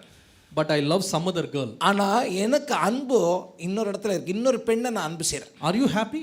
பரவாயில்லம்மா அப்படின்னு சந்தோஷமா இருப்பேம்மா. What will the lady do? அப்ப அந்த பெண்ணானவள் என்ன செய்வாள்? பரவாயில்ல, சாப்பாடு கொடுங்க போதும், நீங்கள் யாருன்னா போயிட்டு வாங்க சொல்லுவாரா? அவ்வளோதான், அன்னியோட ஆரம்பிச்சிடும். ஹெல் ஆன் எர்த். அன்னைக்கு என்னதான் இருக்கும், பூமியிலே நரகம் வந்துவிடும். Do you know there are some women who kill their husbands when they are sleeping? ஆமா, சில பெண்கள் இருக்காங்க, புருஷன் தூங்கிட்டு இருக்கும் போதே அவனை மரணத்தையே பண்ண வச்சோம், கொலையே பண்ணிடும். Why? ஏன் தெரியுமா? The Bible says love is as fierce as death. காரணம் என்ன? இந்த மரணம் வந்து மரணத்தை போல வலியது. அன்பு மரணத்தை. The Bible says love is like a flame, you cannot put it out easily. வேதம் அது என்ன சொல்லுது? அது ஒரு நெருப்பை போல, அக்கினியை போல, அதை லேஸ்ல அணைச்சிட முடியாது. See, when the Bible says love the Lord your God, do you know what does it mean? உன்னுடைய தேவனாய கர்த்தர் மேல் அன்பு கூறுவாயாக என்று சொல்லுகிற பொழுது வேதம் என்ன சொல்லுது? As human beings, as young people, for us love means a momentary feeling. பொதுவாக இளைஞர்களாக இருக்கும் பொழுது நமக்கு அன்பு என்பது கடந்து போகிற ஒரு உணர்வை போல இருக்கும். There are some people who keep changing their love year after year. சில ஆள்லாம் இருக்கிறான் வருஷத்துக்கு வருஷம் அவனுடைய அன்பை மாத்திக்கிட்டே இருப்பான். Everybody who's a newcomer becomes their new list, update. அவனுக்கு புதுசா ஒரு ஆடு உள்ள வந்துட்டு அதுவும் இப்ப லிஸ்ட்ல சேர்த்துக்கலாம். Anybody who is popular, they are in the next in the line. இப்ப அவங்க கொஞ்சம் பிரபலமான ஆளா இருந்தா எப்படியாவது அவங்களோட சேர்ந்துக்க பார்ப்பான். For us human beings, we think love means giving one card and saying I love you. அப்ப நம்முடைய மனிதத்தன்மையில என்ன செய்யணும், ஒரு கார்டை எடுத்து அதுல ஐ லவ் யூன்னு எழுதி கொடுத்து இதுதான் அன்புன்னு நிர்ணயிக்கிறோம். For us, love means sending a emoji, already prepared emoji, you just put there. அங்க ஒரு இமோஜி ஏற்கனவே இருக்கும், அதை எடுத்து நம்ம பேரை போட்டு அனுப்பிச்சு விட்டுறது. And then put some hearts flying here and there. Crazy. அப்ப அங்கங்க பறக்கிற இருதயங்கள்லாம் பறந்துகிட்டே இருக்கு. For us, love means sending a card with the arrows going into the heart. இருதயத்தை வெட்டிட்டு போற மாதிரி ஒரு அம்பை போட்டு அதுல கார்டு செஞ்சு அதை கொடுத்து அன்பை காமிக்க பாருங்க. For us, we have imaginations of love. We can write our name in blood. நம்ம இதுக்கு மேலேயும் போய் ரத்தத்துல அன்பை அப்படியே எழுதி காமிச்சிரும். That's the meaning is. அதோட அர்த்தம் என்ன? Today I'm using my blood. இன்னைக்கு நான் என்னுடைய ரத்தத்துல எழுதுறேன். But the moment we come together, you can provide yours. எனக்கு ஒரு நேரம் வர அப்ப உங்க ரத்தத்தை நாங்க எடுத்துப்போம். Just making fun. நான் சாதாரணமா சொல்றேன் விளையாட்டுக்காக. For us, love means giving few things. அப்ப நாம அன்பு செய்யறது என்று சொல்லப்போ ஏதோ சில காரியங்களை அன்புன்னு நினைக்கிறோம். Love means, buying something. ஏதோ ஒரு பொருளை ஒருவருக்காக வாங்கி கொடுப்பது. Love means feelings. ஒரு உணர்வு. Love means liking. ஒருத்தர் விரும்புவது. We are all selfish people, you know that? நாம் எல்லாமே யாருன்னு கேட்டா உண்மையாகவே சுயமுள்ள ஜனங்கள். சுயநலம் உள்ள ஜனங்கள். We are very selfish. உண்மையாகவே சுயநலவாதிகள். We want the best in the crowd for us. இங்க யாரு சிறந்தது அல்லது கூட்டத்துல எது நல்லதோ அது எனக்கு வேணும். The most beautiful, the most talented, the most earning, the most with a big background, we want it for ourselves. நமக்கு என்ன வேணா, நல்ல அழகா இருக்கணும், நல்ல பணம் உள்ளவங்களா இருக்கணும், நல்ல புகழ் உள்ளவங்களா இருக்கணும், அந்த அவங்களுடைய பின்னணி நல்லா இருந்ததுன்னா ரைட், அது எனக்கு வேணும். The background is always a calling factor or a igniting factor for our love. நம்முடைய அன்புக்கு எது காரணமா அமைதுன்னு கேட்டா ஒரு ஆளுடைய பின்னணி காரணமா அமைது. There are some people who are like crazy in love. சில ஆள்லாம் பார்த்தா அன்பில் பைத்தியாரனாவே இருப்பான். Why? ஏன் தெரியுமா? Why? They cannot forget that person. அந்த ஆளை அவங்களால மறக்க முடியல. They are not able to leave the person. அந்த ஆளை விட்டுட்டு போகவும் முடியல. Why? What is the pulling factor? அப்ப அவங்களை இழுத்து நிறுத்துதே என்ன? அந்த இழுத்து நிறுத்துறது something they like. அவங்களுக்கு பிடித்தமான ஒன்று அங்க இருக்கு. It can be anything, something they like. ஏத வேணா இருக்கலாங்க, ஆனா அவங்களுக்கு பிடிச்சமான ஒன்று அங்க இருக்கு. But don't you compare this human love with the love of God? ஆனா ஒன்று கவனிங்க, இந்த மனிதனுடைய அன்பை தேவனுடைய அன்போடு ஒப்பிட்டுறாதீங்க. The Bible says, வேதம் சொல்லுகிறது, you were in the filth of your blood. வேதம் சொல்லுகிறது, உன்னுடைய இரத்தத்தினுடைய அழுக்கிலே நீ தோய்ந்தவனாக இருந்தாய். Your sin was red as crimson. உன்னுடைய அழுக்கு அல்லது உன்னுடைய பாவம் எப்படி இருந்தனா இரத்தாம்பர சிவப்பாக இருந்தது. Nobody could rescue you. உன்னை காப்பாற்ற, உன்னை மீட்டெடுக்க ஒருவரும் இருக்கவில்லை. Nobody would love you. உன்னை ஒருவரும் அன்பு செய்யவில்லை. Nobody would care for you. உனக்காக உன்னை கவனம் எடுக்கிறதற்கு ஒருவரும் இல்லை. But when everyone despised you, I loved you and gave my life for you. எல்லாரும் உன்னை உதாசீனப்படுத்தின பொழுது நான் என்னுடைய ஜீவனையும் என்னுடைய அன்பையும் உனக்காக கொடுத்தேன். Hallelujah. Hallelujah. Now God says, ஆண்டவர் சொல்கிறார், this is a covenant. இப்பொழுது நான் ஒரு உடன்படிக்கை உன்னோடு செய்திருக்கிறேன். Covenant. இது ஒரு உடன்படிக்கை. A covenant with my blood. என்னுடைய இரத்தத்தினால் ஆகிய உடன்படிக்கையை நான் செய்திருக்கிறேன். Covenant with my life. என்னுடைய ஜீவனை கொடுத்து நான் இந்த உடன்படிக்கையை செய்திருக்கிறேன். You have come under a relationship. நீ என்னோடு கூட இப்பொழுது ஒரு உறவின் நிலைக்குள் வந்திருக்கிறாய். Christian life is not a religion. ஒரு கிறிஸ்தவ வாழ்க்கை என்றது மத சடங்காச்சாரத்தின் வாழ்க்கை அல்ல. It's a relationship. இது ஒரு உறவு நிலையின் வாழ்க்கை. That's why the Bible says, அதனாலே தான் வேதம் சொல்கிறது, you are bought with a price. நீ விலை கிரயத்துக்கு கொள்ளப்பட்டாய். You are bought with the blood of Jesus Christ. இயேசு கிறிஸ்துவினுடைய இரத்தத்தினை கொடுத்து நீ வாங்கப்பட்ட ஒருவன். He gave himself for us. அவர் தம்மையே நமக்காக ஒப்பு கொடுத்தார். This covenant is no laughing matter. இந்த உடன்படிக்கை என்று சொல்லுவது வேடிக்கையான ஒரு காரியம் அல்ல. This covenant is no silly joke. இந்த உடன்படிக்கை என்று சொல்லுவது ஒரு வேடிக்கை பொருளாக சிரித்துவிட்டு கடந்து போகிற ஒரு காரியம் For அல்ல. the Lord to say, I am your God. ஆண்டவராகிய தேவன் நம்மிடத்தில் வந்து நான் உன்னுடைய தேவனாய் இருக்கிறேன் என்று சொல்லுவது என்பது He gave his life for that. அவர் தம்முடைய ஜீவனை கொடுத்து இந்த வார்த்தையை சொல்லுகிறார். The first thing a young man, a young girl must understand is, ஒரு இளைஞனாய் இருக்கிறவன் ஆணோ பெண்ணோ நீங்கள் இதை புரிந்து கொள்ள வேண்டும். there is a first law you have to fulfill in your life. உங்களுடைய வாழ்க்கையிலே நீங்கள் நிறைவேற்ற வேண்டிய முதலாவது கட்டளை உண்டு. What is that? அந்த கட்டளை என்ன? What is that? அந்த கற்பனை என்ன? I will love the Lord with all my heart. என் முழு இருதயத்தோடு கூட என் தேவனை நான் நேசிப்பேன். Hallelujah. ஹalleluya. Hallelujah. ஹalleluya. One day ஒரு நாள் there was a lady who was married to a man. ஒரு ஆளை கல்யாணம் பண்ணின ஒரு பெண் இருந்தார்கள். And the marriage life was going on. அவருடைய திருமண வாழ்க்கை நடந்து கொண்டிருக்கிறது. And one day when her husband was in the restroom, the mobile phone was ringing. அவருடைய கணவன் அங்கே பாத்ரூம்ல இருக்கும் பொழுது அந்த கணவனுடைய ஃபோன் அடிக்குது. And when she picked up the phone, இந்த மனைவி என்ன பண்றா? அந்த ஃபோனை எடுக்கிறாங்க. she found out that it is another girl. யாரோ ஒரு பெண் இந்த ஃபோன்ல வர்றாங்க. And incidentally she was a girl that loved this man before he got married. இந்த மனிதர் திருமணம் ஆவதற்கு முன்பதாக இந்த ஆளை காதலித்த பெண் தான் இப்ப ஃபோன்ல வராங்க. It was a one sided love. அந்த ஒருதலை காதலாக ஒருதலை பட்ச And காதலாக she was இருந்தது. continually calling this man again and again. இப்பொழுதும் அந்த பெண்ணானவள் தொடர்ந்து இந்த ஆள் மேல ஃபோன் போட்டு கேட்டுட்டே இருக்காங்க. And when she picked up the phone, she said these words. இந்த ஃபோனை எடுத்து இந்த அம்மா சொன்னாங்க, This is the last warning for you. இதுதான் உனக்கு நான் கொடுக்கிற கடைசி எச்சரிக்கை.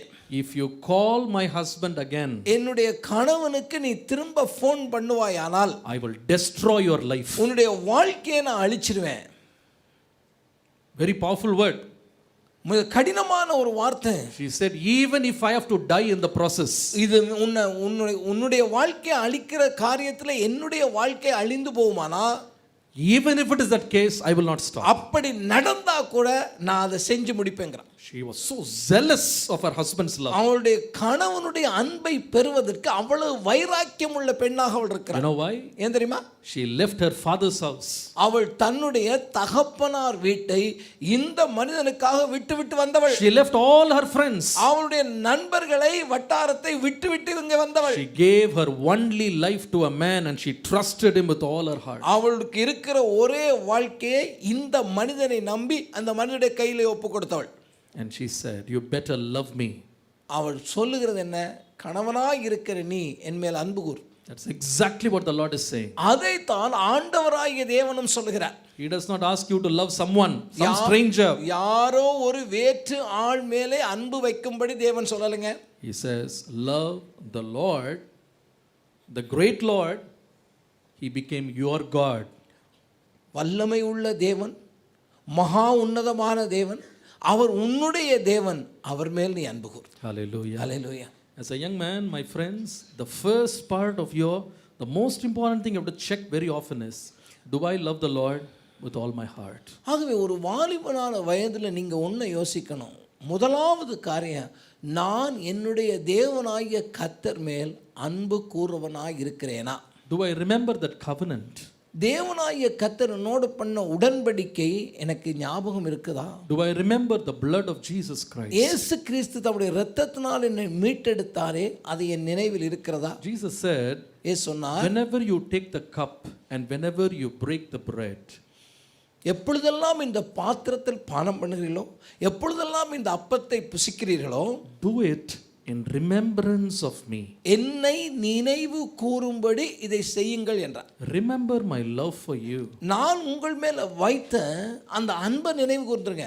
This is the blood that was shed for you. இந்த இரத்தம் உங்களுக்காக சிந்தப்பட்ட இரத்தம். This is the body that was broken for you. இந்த சரீரம் உங்களுக்காக பிற்கப்பட்ட ஒரு சரீரம். I loved you and I loved you till the end. நான் உங்கள் மேல் அன்பு வைத்தேன், நான் உங்கள் மேல் முடிவு பரியந்தமும் அன்பு வைத்தேன். I loved nobody else but you. நான் வேறு யாரையும் அன்பு செய்யவில்லை, உங்களையே அன்பு செய்கிறேன். When I hung on the cross between the heaven and the earth, நான் வானத்துக்கும் பூமிக்கும் நடுவாக சிலுவையிலே தொங்கின பொழுதும், when the pain of the cross was on me, அந்த சிலுவையினுடைய மகா கொடுமையான அந்த வேதனையின் அனுபவங்கள் என்னுடைய சரீரத்தில் இருந்த பொழுதும், when the shame of the cross was given to me, இந்த சிலுவையினுடைய அந்த வெட்கம் என்னை மூடின பொழுதும், when the loneliness of the trial was on me, எனக்கு முன்பாக நடந்த விசாரணையிலே நான் தனித்தவனாக விட்டுறப்பட போட்டிருந்த பொழுதும், when I was falsely accused for things I never did, நான் செய்யாத காரியங்களுக்காக என் மேலே தவறான குற்றச்சாட்டுகள் சுமத்தப்பட்ட வேளையிலும், when they were beating me 39 times, 39 முறையாக என்னுடைய முதுகிலே சவுக்கினால் அவர்கள் அடித்த பொழுதிலும், when they tore the flesh of my back and made it like a plowed land, எனக்கு முதுகிலே உள்ள சதைகள் கிழிக்கப்பட்டு உழுதவனுடைய நிலம் போல அது காட்சியளிக்கிற நிலை வந்த பொழுதும், when they pierced those horrible nails in my hands and my feet, என்னுடைய கால்களிலும் கைகளிலும் அந்த கொடும் ஆணிகளினாலே சிலுவையில் அவர்கள் அறைந்த பொழுதும், when I was hanging between heaven and earth trying to get a gasp of air to breathe, அந்த நிலையிலே வானத்துக்கும் பூமிக்கும் தொங்கிக் கொண்டிருந்த நிலையிலே நான் மூச்சு எடுப்பதற்கு கூட கஷ்டப்பட்டு கொண்டிருந்த அந்த நிலையிலும், when blood was draining from my fingers and my feet, என்னுடைய கால்களிலும் என்னுடைய கைகளிலும் இருந்து இரத்தங்கள் வடிந்தோடின பொழுதும், when I was tortured, நான் அந்த இடத்திலே கொடுமையான உபத்திரவங்களை அனுபவித்துக் கொண்டிருந்த பொழுதும், when I, the Lord of heaven and earth, the maker of heaven and earth, was crying, I am thirsty, I am thirsty, வானத்தையும் பூமியையும் உண்டாக்கின தேவனாகிய நான் எனக்கு தாகமாய் இருக்கிறது என்று கதறின வேளையிலும், when they were accusing me sitting down, அவர்கள் கீழே இருந்து என்மேல் குற்றச்சாட்டுக்களை சுமத்திக் கொண்டிருந்த போது, when they were parting my dress and put lots on my dress, என்னுடைய சரீரத்தின் போட்டிருந்த ஆடைகளை அவர்கள் எடுத்து தங்களுக்குள்ளே சீட்டு போட்டு பங்கிட்டு கொண்ட பொழுது, when even my father with whom I had continual relationship never lived without him, என்னுடைய பிதாவோடு இருந்த உறவிலே எந்த ஒரு தொய்வுமில்லாமல் இதுவரை காலம் நான் வாழ்ந்த அந்த உறவிலும் கூட, when I had to cry out and say, my God, why have you forsaken me? நீர் ஏன் என்னை கைவிட்டீர் என்று பிதாவை நோக்கி நான் கதறின ஒரு வேளையும் இருந்தது. The only person I was thinking at that time, இந்த எல்லா வேளைகளிலும் நான் ஒரே ஒரு காரியத்தை ஒரே ஒருவரை குறித்து மாத்திரம் நினைத்துக் கொண்டிருந்தேன். I was thinking about you. உன்னை குறித்து மாத்திரம் நான் நினைத்ததை செய்தேன். I was only loving you. நான் உன்னை நேசித்ததை செய்தேன். I never did it for money. நான் எந்த காரியத்திலும் அது பணத்திற்காக அதை செய்யல. I did not do it for honor. நான் ஏதோ எனக்கு ஒரு கனம் கிடைக்கும் என்பதற்காக I did செய்யல. not do it for power. நான் ஏதோ வல்லமை எனக்கு கிட்டும் என்பதற்காக I did செய்யவில்லை. not do it for position. நான் ஏதோ ஒரு அந்தஸ்திலே என்னை கொண்டே வைப்பார் என்பதற்காக I செய்யவில்லை. did it for one thing. நான் ஒரே ஒரு காரியத்துக்காக அதை செய்தேன். When they put the thorns on my head, என்னுடைய தலையிலே அவர்கள் முள்முடியை சூட்டின பொழுது, when a man brought a big rod and hit it on my head, அதை ஒரு தலையிலே ஒரு இரும்பு கம்பியினாலே என்னுடைய தலையிலே அந்த முடி போகும்படி அடித்த பொழுது, when all the nails went into my skull, என்னுடைய மண்டை ஓட்டுக்குள்ளே அந்த முட்கள் சென்ற பொழுது, when somebody was tearing up my beard, என்னுடைய தாடியினுடைய முடியை ஒருவர் புடுங்கின பொழுது, when somebody slapped me on my face, என்னுடைய முகத்திலே ஒருவன் அறைந்த பொழுது, I was only thinking about you. நான் உன்னை குறித்து மாத்திரமே நினைத்துக் கொண்டிருந்தேன். Only about you. உன்னை குறித்து மாத்திரமே நினைத்துக் கொண்டிருந்தேன். I would say, God, Jesus Christ, my God, was thinking about Gabriel. ஆண்டவராகிய தேவன், இயேசுவாகிய தேவன் கப்ரியேல் ஆகிய என்னை நினைத்து சிலுவையிலே தொங்கினார். You can put your name there. உங்களுடைய பேரை நீங்க போட்டுக்கலாங்க அதுல. You can put your name there. உங்களுடைய பேரை நீங்க அதுல போட்டுக்கலாம். He died for me. எனக்காய் இயேசு சிலுவையில் மரித்தார்.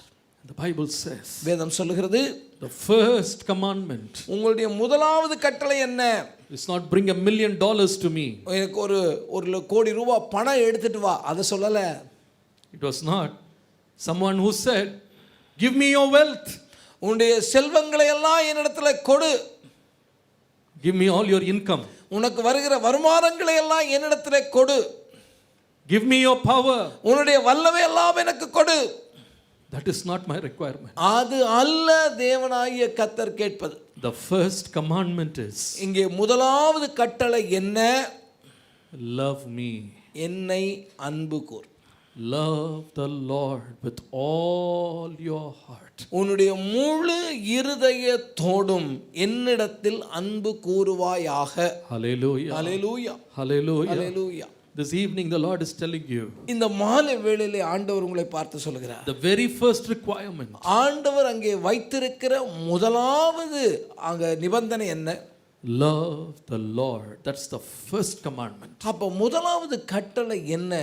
தேவன் மேல் அன்பு கூறுவாயாக. Will you be able to say tonight, இன்றைக்கு நீங்கள் பார்த்து தேவனை பார்த்து சொல்ல முடியுமா? Lord, I love you with all my heart. ஆண்டவரே, என்னுடைய முழு இருதயத்தோடும் கூட நான் உங்களை அன்பு கூறுகிறேன். I am not a hypocrite. ஆண்டவரே, நான் ஒரு மாய்மாலக்காரன் அல்ல. I have not split some portions of my heart and I am given to somebody else. என்னுடைய இருதயத்தை பகுத்து பிரித்து அதிலே சில பகுதியை யாரோ ஒருவருக்கு நான் கொடுத்து விட்டவனும் அல்ல. I am not here loving the world and telling the world that I am loving God. ஆண்டவரே, நான் உலகத்தை நேசித்துக் கொண்டு நான் தேவனையும் நேசிக்கிறேன் என்று போலியாய் சொல்லுகிற ஒரு நபரும் அல்ல. If you want a strong Christian life, ஒரு கிறிஸ்தவ வாழ்க்கையிலே நீங்கள் உண்மையான ஆழமுள்ள கிறிஸ்தவ வாழ்க்கை செய்ய வேண்டுமானால் basic is இதிலே இருக்க முதலாவது அடிப்படை என்ன? love the Lord. தேவன் மேல் அன்பு கூறுவாயாக. Love the Lord. தேவன் மேல் அன்பு கூறுவாயாக. Hallelujah. Hallelujah. I tell you, when you have a deep relationship with God, நீங்கள் தேவனோடு கூட அந்த உறுதியான அந்த உறவிலே இருக்கிற பொழுது 1 John chapter 5 and verse 3 says, 1 யோவான் 5ஆம் அதிகாரத்துடைய 3ஆம் வசனம் சொல்லுகிறதைப் போல, for this is the love of God that we keep his commandments. ஆம், தேவனுடைய கற்பனைகளை கைக்கொள்வதே அவரிடத்தில் அன்பு கூறுவதாம். Let me repeat. நான் திரும்ப சொல்ல For விரும்புகிறேன். this is the love of God that we keep his commandments. நாம் தேவனுடைய கற்பனைகளை கைக்கொள்வதே அவரிடத்தில் அன்பு கூறுவதாம். And then it says, அதுக்கு பின்பாக சொல்லப்படுகிறது, and his commandments are not burdensome. அவருடைய கற்பனைகள் பாரமானவைகளும் அல்ல. Hallelujah. Hallelujah. When I say I love God, நான் தேவனை நேசிக்கிறேன், அன்பு கூறுகிறேன் என்று சொல்லுகிற பொழுது I obey his commandments. நான் என்ன செய்கிறேன்? அவருடைய கற்பனைகளுக்கு கைக்கொள்கிறேன், கீழ்ப்படுகிறேன். You know, when his commandments will not be burdensome to me, எப்போது அவருடைய கற்பனைகள் எனக்கு பாரமற்றவையாக இருக்கும்? when I really love God. நான் உண்மையாக அவர் மேல அன்பா இருக்கும்போது இந்த கற்பனைகள் எனக்கு பாரமா இருக்க போறதே இல்லை. Hallelujah. Hallelujah. That's what I said. அதனால தான் நான் சொன்னேன், A husband will never feel burdened to love only his wife if he is really strong in the covenant. ஒரு கணவன் தன்னுடைய விவாக உடன்படிக்கையிலே உறுதி உள்ளவனாக இருப்பானால் அவனுடைய மனைவியை அன்பு கூறுவது என்பது அவனுக்கு ஒரு பெரிய விஷயமாவே இருக்காது. It will not be a burden. அவனுக்கு அது பாரமாவே இருக்காதுங்க. If a wife really considers her covenant with her husband as real and strong, ஒரு மனைவியானவளும் அதுபோல தன்னுடைய கணவனோடு ஏற்படுத்தி கொண்ட அந்த விவாக உறவு என்று சொல்லுகிற அந்த உடன்படிக்கையிலே உறுதி உள்ளவளாக இருப்பாளானால், loving only her husband will never be a burden. அந்த கணவனை மாத்திரமே அன்பு செய்வது என்பது அவளுக்கு பாரமான ஒரு காரியமா இருக்காது. When the husband asks her again and again, இந்த கணவன் அவளை பார்த்து திரும்ப திரும்ப ஒரு காரியத்தை கேட்பானானால், do you really love me? நீ என்ன நேசிக்கிறியாமா? Do you love me? உண்மையா என்ன நேசிக்கிறியாமா? Why are you asking this again and again? ஏங்க திரும்ப திரும்ப இவ்வளவு கேட்டுட்டு இருக்கீங்க? Let's not talk about that. அதை பத்தி பேசவே வேணாங்க. அப்படி சொல்லவே மாட்டாங்க. என்ன சொல்லுவாங்க தெரியுமா? I do love you. உண்மையா நான் உங்க மேல அன்பா இருக்கேங்க. Jesus went to Peter and said 3 times, ஆண்டவராகிய இயேசு பேதுருவிடத்துல 3 முறை கேட்கிறார், do you love me? நீ என் மேல் அன்பா இருக்கிறாயா? Do you love me? நீ என் மேல் அன்பா Do you இருக்கிறாயா? love me above all of these people? இவங்க எல்லாரை காட்டிலும் நீ என் மேல் அன்பா இருக்கையாப்பா? Peter was never saying, Lord, please don't irritate me.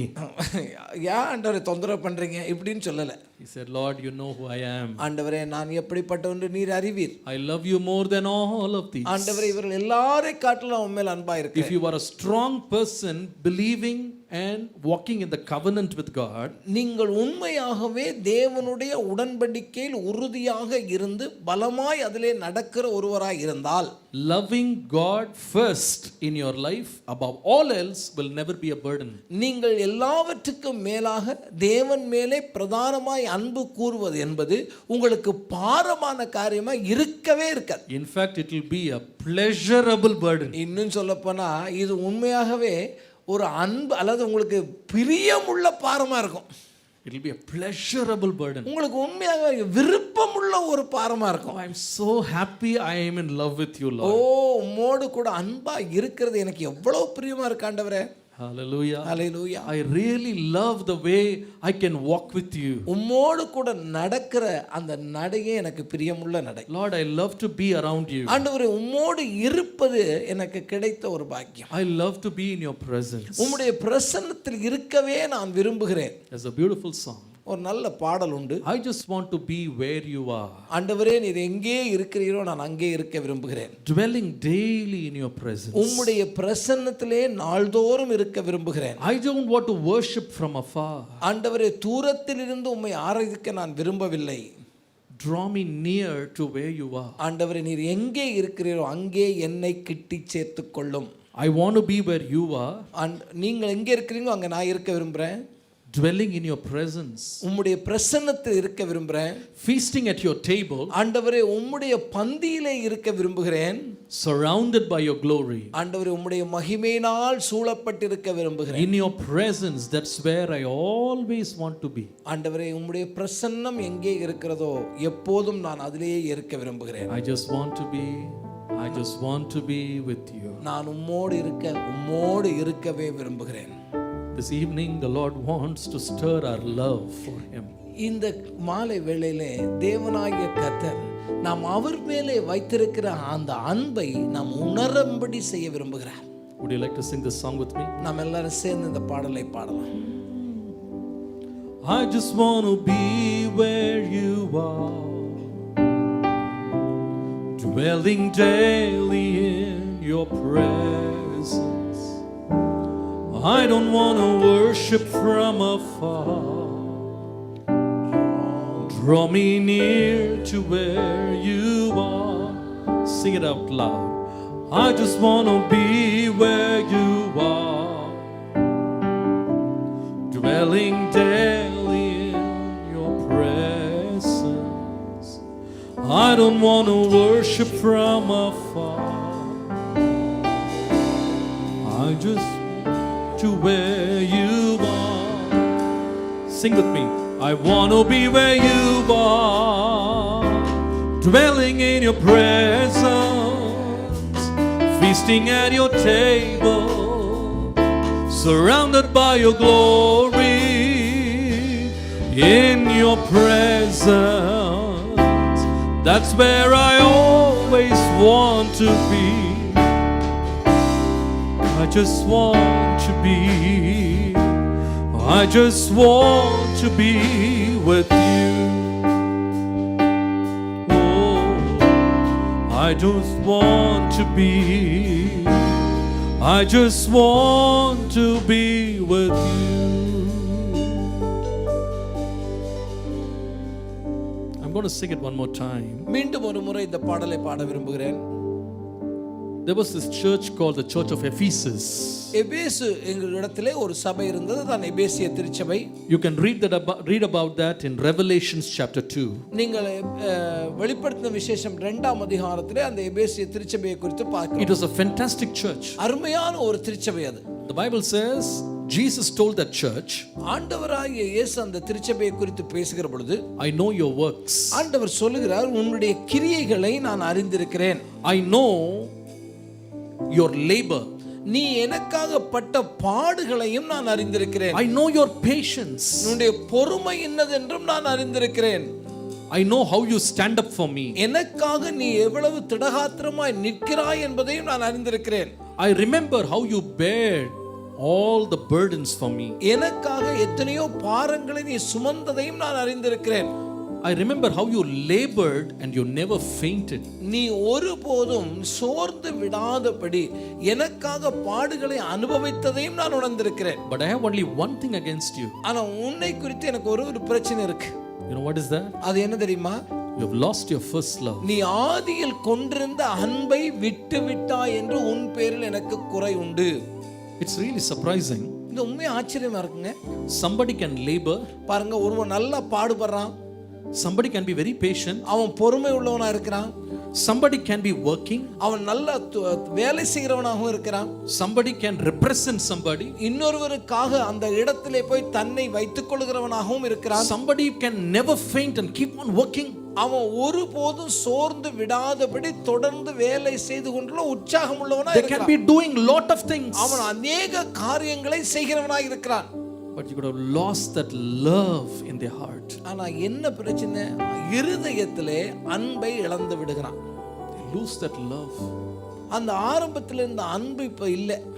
They do it for the sake of doing it. செய்ய வேண்டும் என்ற கடமையின் நிமித்தமாக காரியங்களை செய்கிறான். They do it because it has become a regular feature. எப்பொழுதுமே செய்த பழக்கத்தின் நிமித்தமாக அந்த காரியத்தை ஒரு பழக்கத்தின் அடிப்படையில் செய்கிறான். But that love is lost.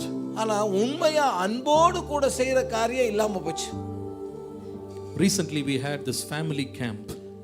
சமீபத்திலே நம்ம குடும்ப முகாம் நடத்தினோம். And in one of the sessions, அந்த குடும்ப முகாமுடைய ஒரு பகுதியிலே one of the persons came to me and shared. அதில் ஒருவர் இடத்திலே வந்து தன்னுடைய காரியத்தை பகிர்ந்து கொண்டார். That lady said, அந்த பெண்ணின் இடத்திலே சொன்னாள், Pastor, I fulfill all the duties of a wife. ஒரு மனைவியினுடைய கடமை என்னவோ அந்த முழு கடமைகளையும் நான் நிறைவேற்றி I விடுகிறேன். wake up early morning. காலையில் விடிகாலையில் எழுந்துருவேன். I do all the preparation of food. சாப்பாட்டுக்கு என்னென்ன தயார் பண்ண வேணுமோ எல்லாம் நான் தயார் பண்ணிடுவேன். I keep my house spick and span. என்னுடைய வீட்டை பார்த்தா அவ்வளவு சுத்தமா நான் வச்சிருப்பேன். I take care of all my children. என்னுடைய பிள்ளைகளை அவ்வளவு கவனமா நான் பார்த்துப்பேன். I do everything, Pastor. என்ன செய்யணுமோ அதெல்லாம் நான் நல்லா செஞ்சிருவேன். But to be very honest, ஆனா உண்மையா உங்களோடு மனம் திறந்து நான் சொல்ல வேண்டுமானா, I lost the affection for my husband. என்னுடைய கணவன் மேல இருந்த அந்த அன்பை இப்ப நான் இழந்துட்டேன். Even if he died today, இன்றைக்கு அவர் மரித்து போவாரானால் I would not be really moved. எனக்கு அது பெரிய ஒரு தாக்கமா இருக்காது. I would really not miss him. நான் உண்மையாகவே அவர் இல்லாம போயிட்டாரே என்று சொல்லுகிற கவலை எனக்கு இருக்காது. Early days, அன்றைக்கு முன்பு இருந்த காலத்துல I would not let him go for one single day for any assignment to any other place without me. அவர் ஒரு நாளைக்காவது எங்கேயாவது போகணும்னா கூட என்ன விட்டுட்டு அவர் போறதுக்கு நான் சம்மதிக்கவே மாட்டேன். But now, இப்ப he goes on official tours very often. அவர் இப்பொழுது அவருடைய அலுவலக காரியங்களாக ரொம்ப நாளைக்கு அவர் வெளியே போகிறார். But now I don't even feel or I don't even miss him. இப்ப அவர் இல்லையேங்கிற ஏக்கம் கூட எனக்கு வர்றதில்லை. In fact, life is normal like without him also. அவர் இல்லாததுக்கும் போதும் இருந்தாப்பலும் அப்படிதான் இருக்கு, இல்லாட்டி அப்படிதான் இருக்கு. In fact, one meal I reduce or I increase if he is absent or present. இப்ப பார்த்தா ஒருவேளை வீட்டில் இருக்கிறாங்களா இல்லையா, சாப்பாட்டுல இருக்காங்களா இல்லையா, அந்த அளவு தான். But there is no love. உண்மையான அன்போடு அங்க எழுந்து. But she is fulfilling all the duties of a wife. ஆனா ஒரு மனைவியாக நான் என்ன கடமைகளை ஆற்ற வேண்டுமோ அதுல ஒரு குறைவும் இல்லாம ஆற்றினேன். Search your life tonight. இன்றைக்கு உங்களுடைய வாழ்க்கையை சற்று ஆராய்ந்து பாருங்க. You come to this revival meeting every month. ஒவ்வொரு மாதமும் இந்த எழுப்புதல் கூட்டத்துக்கு வருகிறீங்க. You come to Sunday worship regularly. நீங்க ஞாயிறு ஆராதனையை தவற விடாமல் வருகிறவர்கள். You have a personal Bible in your name. உங்களுடைய கையிலே உங்களுக்கான வேதாகம புஸ்தகம் உங்கள் கையில் இருக்கிறது. You know lot of worship songs. நீங்கள் அருமையான ஆராதனை பாடல்கள் எல்லாம் ஞாபகத்துல வைத்திருக்கிற பிள்ளைகள். At times when the worship leader says lift your hand, you just lift your hand. நீங்கள் உங்களுடைய இங்க ஆராதனை செய்கிறோம் கரங்களை உயர்த்துங்கள் என்று சொன்னால் நீங்கள் நிச்சயமா உயர்த்துகிறவர்கள். You stand for the entire 45 minutes of worship. இங்கே 45 நிமிஷம் ஆராதனை நடந்தாலும் நீங்க நின்று கொண்டே ஆராதனை செய்கிறவர்கள். You don't go midway, you just stay till the end and go. நீங்க பாதியில எந்திரிச்சு போற ஆட்கள் கூட இல்ல, முழுமையை இருந்து முடித்து விட்டு தான் போகிறவர்கள். You are in the youth service. நீங்க இந்த யூத் சர்வீஸ்ல, You are in Sunday school. நீங்க சண்டே ஸ்கூல்ல இருக்கீங்க. Some of you may be in ministry. நீங்க இன்னும் சிலர் ஊழியத்துல இருக்கீங்க. You are doing so many activities. பல விதமான நிகழ்ச்சிகளிலே நீங்கள் பங்கெடுத்துக் கொள்கிறீர்கள். You are in the drama team, you are in the worship team, you are in the leadership team, you are doing so many things. நீங்க ஒருவேளை தலைமைத்துவத்துல இருக்கிறீங்க, அதே போல டிராமா டீம்ல இருக்கிறீங்க, மற்ற காரியங்கள் ஒவ்வொன்றும் ஏதோ ஒரு குழுவிலே இணைஞ்சு செயல்படுறீங்க. You are a Christian known to all your friends. உங்களுடைய நண்பர்கள் வட்டாரத்திலே ஒரு கிறிஸ்தவனாகவும் அறியப்பட்டிருக்கீங்க. You have a Christian name. உங்களுக்கு ஒரு கிறிஸ்தவ பெயரும் இருக்கிறது. But the question is not how much you are working. ஆனா இங்க கேள்வி என்ன, நீங்க எவ்வளவு உழைக்கிறீங்க என்பது அல்ல. Do you really have a heart that is burning with love for Jesus? இயேசுவுக்காக கொழுந்து விட்டு எரிகிற அன்புள்ள இருதயமானது உங்களிடத்தில் இருக்கிறதா? My friends, loving God is not the last in your Christian life you develop after some time. இந்த கிறிஸ்தவ வாழ்க்கையிலே தேவனிடத்தில் அன்பு கூறுவது என்பது கடைசியில வச்சு கொஞ்சமா வளர்ந்து வருகிற ஒரு காரியம் அல்ல. It is the first. அது முதலாவது காரியம். It is the first commandment. அது முதலாவது கற்பனை. If you have lost love, நீங்கள் அந்த அன்பை இழந்து போவீர்களானால், in fact you have lost everything. உண்மையா எல்லாத்தையும் இழந்துட்டீங்கன்னு தான் அர்த்தம். That wife who lost the love for her husband, ஒரு மனைவி தன்னுடைய கணவன் மீதான அன்பை இழந்து போவாளானால், her house is nothing but a lodge. அவளுடைய வீடு என்னங்க? அது வீடு ஒரு லாட்ஜ் தான். அது வீடு இல்ல, அது ஏதோ வாடகைக்கு தங்குற இடம் மாதிரி தான். She is a washing machine. அவ யாருன்னு கேட்டா இப்ப வாஷிங் மெஷினா மாறி இருக்கிறா. She is a cook. அவங்க யாருன்னு கேட்டா சமைச்சு போடுகிற ஒரு சமையலாள். She is a tuition teacher. அவங்க யாருன்னு கேட்டா பாடங்களை கற்றுக் கொடுக்கிற ஒரு டியூஷன் வாத்தியார். She is a maid who take cares of the family. அந்த குடும்பத்துக்கு பணிவிடை செய்கிற ஒரு ஆயா. She never becomes a heart-filled, loving person. ஒரு அன்பு நிறைந்த இருதயத்தோடு செயல்படுகிற ஒருவராக இப்பொழுது அவள் அங்கே இல்லை. I wanted to speak 3 things today. இன்னைக்கு 3 காரியங்களை பேசும்படி நினைச்சேன். But I don't know, the Holy Spirit is asking me to dwell on this and finish with prayer. ஆனால் பரிசுத்த ஆவியானவர் இந்த ஒரே காரியத்தை சொல்லி ஜெபத்தோடு முடிக்கும்படி என்னை ஏவுகிறார். Are you a namesake Christian? Or are you someone whose heart is burning with love for Jesus? ஏதோ பேரளவுக்கு கிறிஸ்தவங்களா இருக்கோமா, அல்ல இயேசுவுக்காக கொழுந்து விட்டெரிகிற இருதயம் உள்ள கிறிஸ்தவர்களா இருக்கிறோம்? Can your heart say, yes, I love Jesus above everything and there's nobody else who has taken that throne? இந்த இயேசுவினுடைய இடத்தை, அவருடைய சிங்காசனத்தை, நான் அவருக்கு கொடுத்த இடத்தை ஒருவரும் எடுக்காதபடி அந்த இடத்துல அவரை வைத்திருக்கிறேன். Or have you sold certain parts of your life and given space to some compromises in your life? அல்லது ஒருவேளை சமரசம் பண்ணிக்கொண்டு உங்கள் வாழ்க்கையினுடைய சில பகுதிகளிலே வேற காரியங்களுக்கு முக்கியத்துவம் கொடுத்து விட்டீர்களா? Are you somebody who goes in and out of the world and trying to live double lives? இந்த உலகத்துக்கும் வாழ்ந்து கொண்டு தேவனுக்கும் வாழ்ந்து கொண்டு இரட்டை வேடமுள்ள வாழ்க்கை வாழ்ந்து கொண்டிருக்கிறீங்களா? Jesus said, இயேசு சொன்னார், you cannot have 2 masters. ஆண்டவர் சொன்னார், 2 எஜமானுக்கு உங்களால ஊழியம் செய்ய முடியாது. You have to love one and hate another. ஒருவனை நேசித்து மற்றவனை வெறுக்க வேண்டும். This evening the Lord wants to stir up our love. இந்த மாலை வேளையிலே நம்முடைய வாழ்க்கையிலே ஒரு அசைவை உண்டாக்க வேண்டும் என்று தேவன் விரும்புகிறார். Refurbish that love. உங்களுக்கு தேவன் மேல் வைத்த அந்த அன்பு இருக்கிறதே, அதை திரும்ப கொழுந்து விட்டு எரிய பண்ணுங்க. Everything that has stolen the place of God in your life, God wants you to throw it out.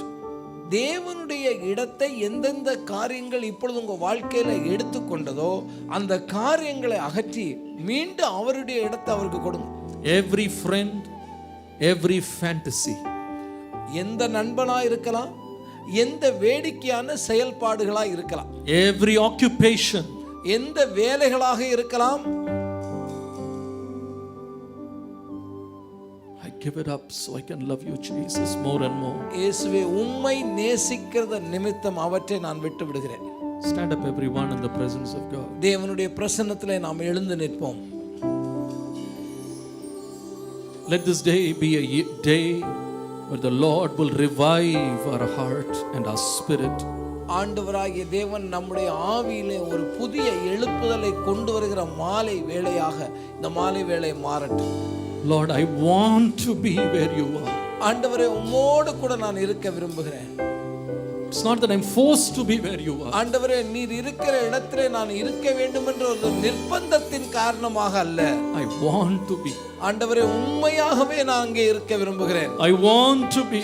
ஆண்டவரே அங்கே நான் இருக்க விரும்புகிறேன். I long to be. ஆண்டவரே நான் உம்மிடத்தில் இருக்க வாஞ்சிக்கிறேன். God is not looking for people who declare something. ஏதோ வாயை திறந்த ஒரு காரியத்தை சொல்லுகிறவர்களை அல்ல தேவன் எதிர்பார்ப்பது. No lip service. ஏதோ வாயின் வார்த்தைகளால் அவரை திருப்திப்படுத்துகிறவர்களை அல்ல. People whose heart is burning. அவனுடைய இருதயம் உண்மையாகவே கொழுந்து விட்டு எரிகிறதா? Man sees the face, மனிதனோ முகத்தை பார்க்கிறான், God sees the heart. தேவன் இருதயத்தை பார்க்கிறான்.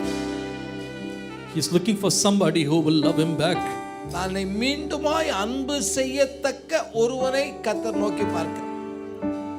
If only God can open our eyes, நம்முடைய கண்களை கர்த்தர் திறக்க கூடுமானால் He will be standing before us just like He stood before Peter.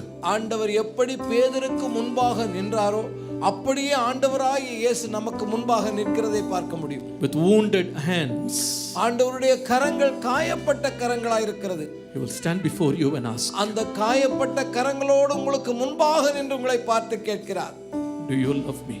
உண்மையாகவே நீ என்னை நேசிக்கிறாயா? Do you really love me? உண்மையாகவே நீ என்னை நேசிக்கிறாயா? Do you love me more than all of these? மற்ற மனிதர்களை காட்டிலும் நீ என்மேல் அன்புள்ளவனாய் இருக்கிறாயா? Do you love me more than all the things? எல்லா பொருட்களை காட்டிலும் என்மேல் அன்புள்ளவனாய் இருக்கிறாயா? Do you love me more than your job? உன்னுடைய வேலையை காட்டிலும் நீ என்மேல் அன்புள்ளவனாய் இருக்கிறாயா? Do you love me more than your friends? உன்னுடைய நண்பர்களை காட்டிலும் நீ என்மேல் அன்புள்ளவனாய் இருக்கிறாயா? Do you love me more than your games? உனக்குடைய விளையாட்டுகள் இருக்கே அது எல்லாவற்றை காட்டிலும் என்மேல் அன்புள்ளவனாய் இருக்கிறாயா? Do you love me more than all that you desire in this world? இந்த உலகத்திலே நீ எதிலெல்லாம் பிரியமுள்ளவனாய் இருக்கிறாயோ அதை காட்டிலும் நீ என்மேல் அன்புள்ளவனாய் இருக்கிறாயா? Today let's say, நாம் Lord, ஆண்டவரை பார்த்து சொல்லுவோம், first things first. ஆண்டவரே முதலாவது காரியத்தை நான் முதலாவது வைக்கிறேன். What is the first thing? அந்த முதலாவது காரியம் என்ன? Love the Lord with all your heart, with your soul and all your mind. உன்னுடைய முழு இருதயத்தோடும் ஆத்துமாவோடும் உன் முழு பலத்தோடும் கர்த்தராகிய தேவன் மேல் அன்பு கூறுவாயாக. This is a day to rededicate. உன்னை மீண்டுமாய் அர்ப்பணிக்கிற ஒரு நாள் இது. Never forget this statement. நீங்க அந்த காரியத்தை மறந்துடாதீங்க, அந்த கட்டளையை மறந்துடாதீங்க. All or nothing. ஒன்று எல்லாம் அல்லது இல்லவே இல்லை. God does not want some crumbs thrown at him. அங்கே ஏதோ துணிக்கைகளை ஆண்டவர் விரும்பவில்லை. He does not want the leftovers. ஏதோ மீதியாய் இருக்கிற காரியங்களுக்காக தேவன் காத்திருக்கவில்லை. He is not looking for the second quality love for him. ஆண்டவர் இரண்டாம் தரமான காரியங்களுக்காக அங்கே அவர் இருக்கவில்லை. You know why? ஏன் தெரியுமா? He never gave the leftover for us. காரணம் அவர் மீந்திருக்கிறதை நமக்கு தந்த தேவன் அல்ல. He gave his all for us. அவர் முழுமையுமாய் நமக்காக தம்மை தாமே ஒப்பு கொடுத்த தேவன். Open your mouth and start praying if the Lord has spoken to you. இப்போ ஆண்டவராகிய தேவன் உங்களிடத்திலே பேசி இருப்பாரானால் வாயை திறந்து தேவனை நோக்கி ஜெபியுங்கள். Fill my heart with love. ஆண்டவரே அன்பினால் உம்முடைய இருதயத்தை நிறையும். Refill my heart with love. ஆண்டவரே திரும்ப உம்முடைய அன்பினால் உம்முடைய இருதயத்தை நிறையும். Every dried up area in my spiritual life. ஆண்டவரே என்னுடைய ஆவிக்குரிய வாழ்க்கையிலே எந்தெந்த பகுதிகள் சரியில்லாமல் இருக்கிறதோ அந்த பகுதிகள் மேலே All the dried up area. ஆண்டவரே எல்லா விதமான காய்ந்து போன இடங்கள். எல்லா காய்ந்து போன இடங்களையும் Lord, fill it up with your love. ஆண்டவரே உம்முடைய அன்பினால் நிறையும். Fill it up with your love. அன்பினால் நிறையும். First love him. ஆண்டவரே முதலாவது நான் உம்மை அன்பு கூறுவேன். First love you. ஆண்டவரே நான் முதலாவது உம்மை அன்பு கூறுவேன். First love you. முதலாவது அன்பு கூறுவேன். First love you. ஆண்டவரே நான் முதல் உம்மை First love you. அன்பு கூறுவேன். Above everything. எல்லாவற்றை காட்டிலும் Above everyone. எல்லா மனிதர்களை காட்டிலும் Above anything else. எந்த பொருட்களை Lord, காட்டிலும் I love you. நான் உம்மில் அன்பாய் I இருப்பேன். love you, Lord Jesus. இயேசுவே நான் உம்மில் அன்பாய் இருப்பேன். That is the first. ஆண்டவரே நீர் That's the first. ஆண்டவரே நீர் எனக்கு கொடுத்த கட்டளை First. அதுதான் முதலாவது. ஆண்டவரே First. அதுதான் முதலாவது. First. அதுதான் முதலாவது. Not second.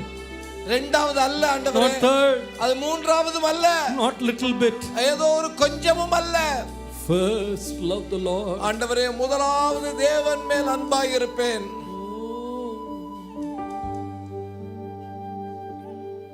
I just want to be where you are, dwelling daily in your presence. I don't want to worship from afar. Draw me near to where you are. Sing it out to the Lord.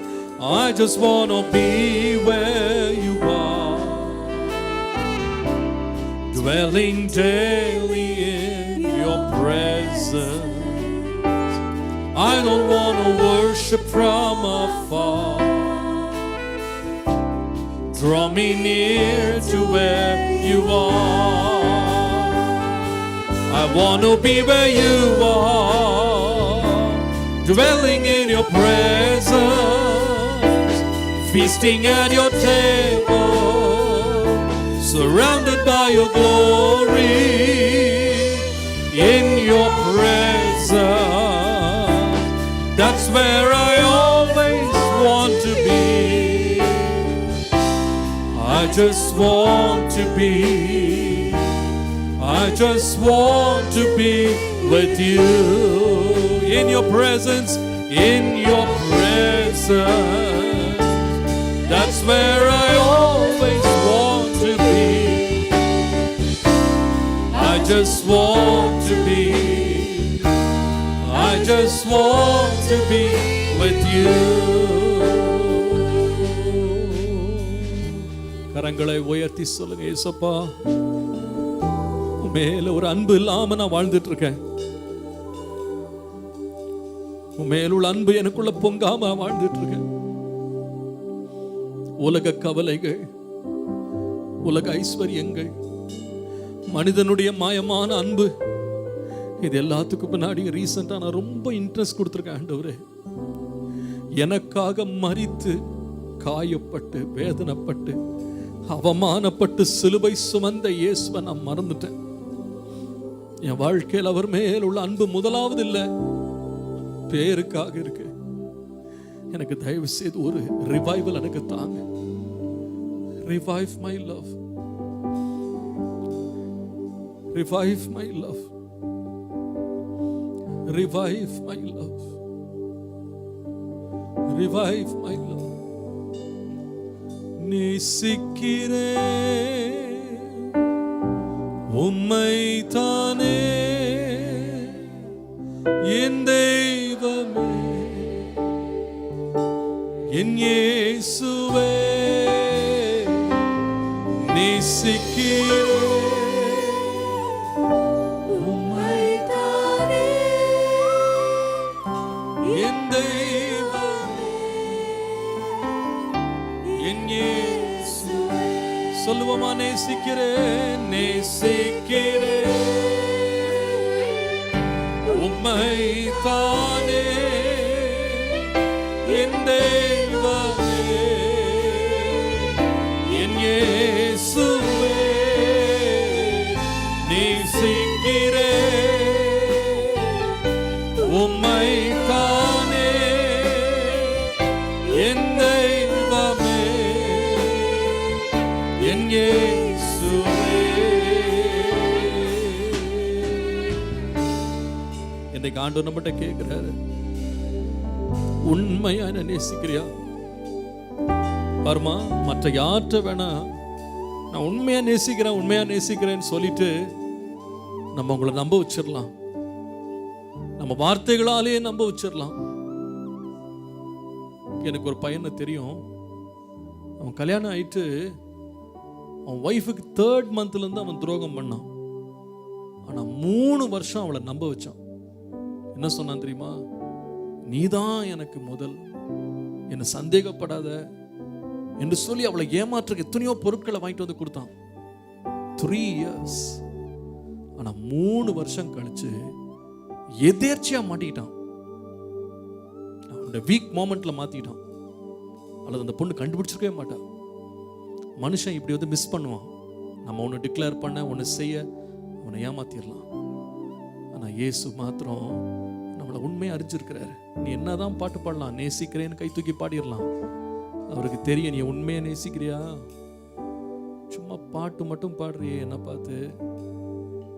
உனக்கு எவ்வளவு உனக்கு ஒரு இரக்கமே இல்லாமல் இருக்க.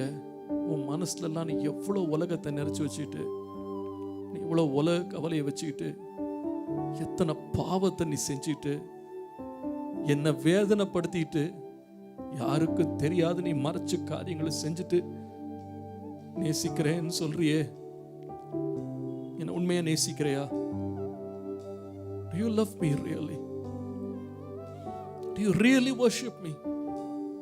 Do you really come to me? உண்மையான நேசிக்கிறியா? இன்னைக்கு மாலையில் நம்ம சொல்லணும், ஆண்டவரே எந்த விக்கிரகமும் எனக்கு இல்லை, வேறொரு தெய்வம் எனக்கு இல்லை, வேறொரு ஆதாரம் இல்லை, வேறொரு போக்கிடம் இல்லை, வேறொரு பர்பஸ் என் லைஃப்ல இல்லை, வேறொரு பிளஷர் என் லைஃப்ல இல்லை, வேற ஒரு த்ரோன் என் லைஃப்ல இல்லை. You are the only one, Lord, seated on the throne. I love you more than anything. I love you more than anyone. I love you more than everything. You are all I need. You are all I want. You are all I long for. I மட்டும் நேசிக்கிறேன். அடைக்கலமே, அதிசயமே, அண்டி வந்தே உம் பாதமே. சொல்லுவோமா? அடைக்கலமே, அதிசயமே, அண்டி வந்தே உம் பாதமே. இன்னொரு முறை இதை பாட போறேன்.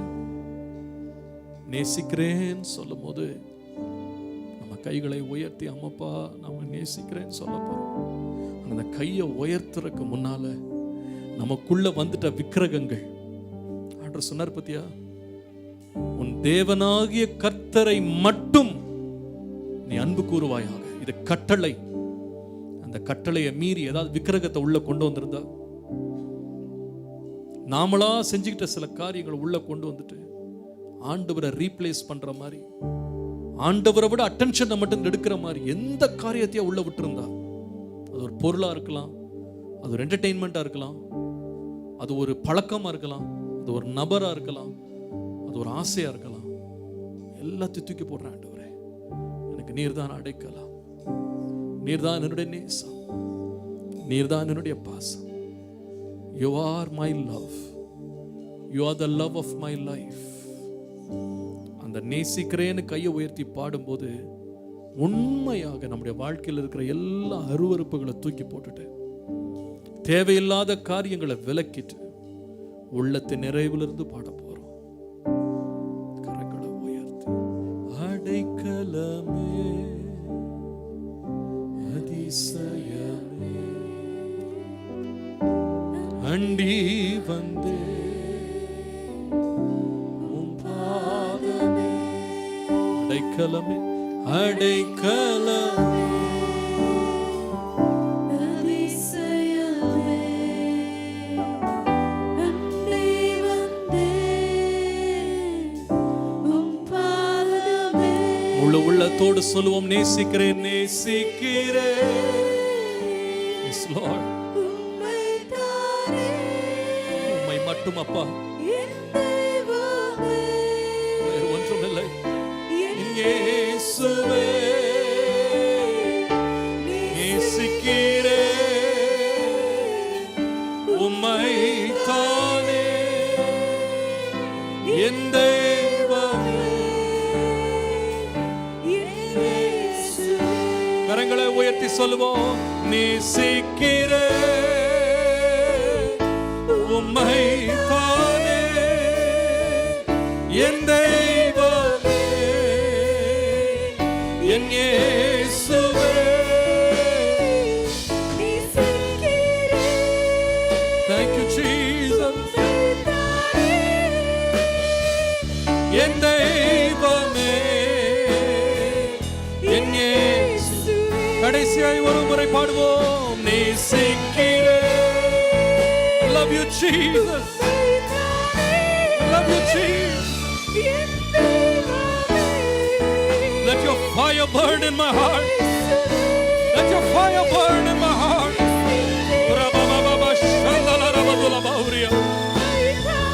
எஸ்ஐயா, உம்முடைய அன்பு எனக்குள்ளே ஊற்றப்படட்டும்ப்பா. கல்வாரி நாயகனே, நேசிக்கிறேன் நேசிக்கிறேன் இயேசுவே. Oh Jesus, Almighty God, revive my love for you. நேசிக்கிறேன் உம்மை தான் என் தெய்வமே. இந்த வேளையிலே எல்லா விக்கிரகத்தின் கோட்டைகள் அகன்று போகிறது. உம்மை நேசிக்கிறேன் அப்பா, உம்மை நேசிக்கிறேன். என்னை மீட்டவரே, எனக்காய் மரித்தவரே, எனக்காய் ரத்தம் சிந்தினவரே, எனக்காய் பாடுபட்டவரே, எனக்காய் ஒப்பு கொடுத்தவரே. ஓ ரபபபப ஷபலபரபதலபதல இயேசுவே, என் இயேசு. இன்னொரு முறை கடைசியாய் சொல்லுவோம், நேசிக்கிறேன் இயேசுவே. Thank you Jesus, mighty Lord. நேசிக்கிறேன்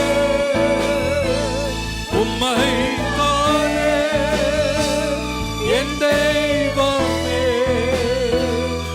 என் இயேசுவே, என் தெய்வமே, என் இயேசுவே.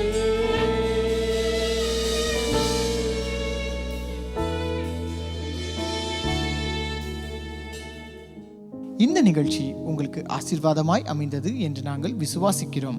மேலும் எங்கள் ஆராதனைகள் மற்றும் நிகழ்ச்சிகளை நீங்கள் காண விரும்பினால் ஏசிஏ ஆவடி எனும் யூடியூப் சேனலை சப்ஸ்கிரைப் செய்யும்படி கேட்டுக்கொள்கிறோம். மற்றும் இந்நிகழ்ச்சியின் மூலம் நீங்கள் பெற்றுக்கொண்ட ஆசீர்வாதங்களை எங்களோடு பகிர்ந்து கொள்ளுங்கள்.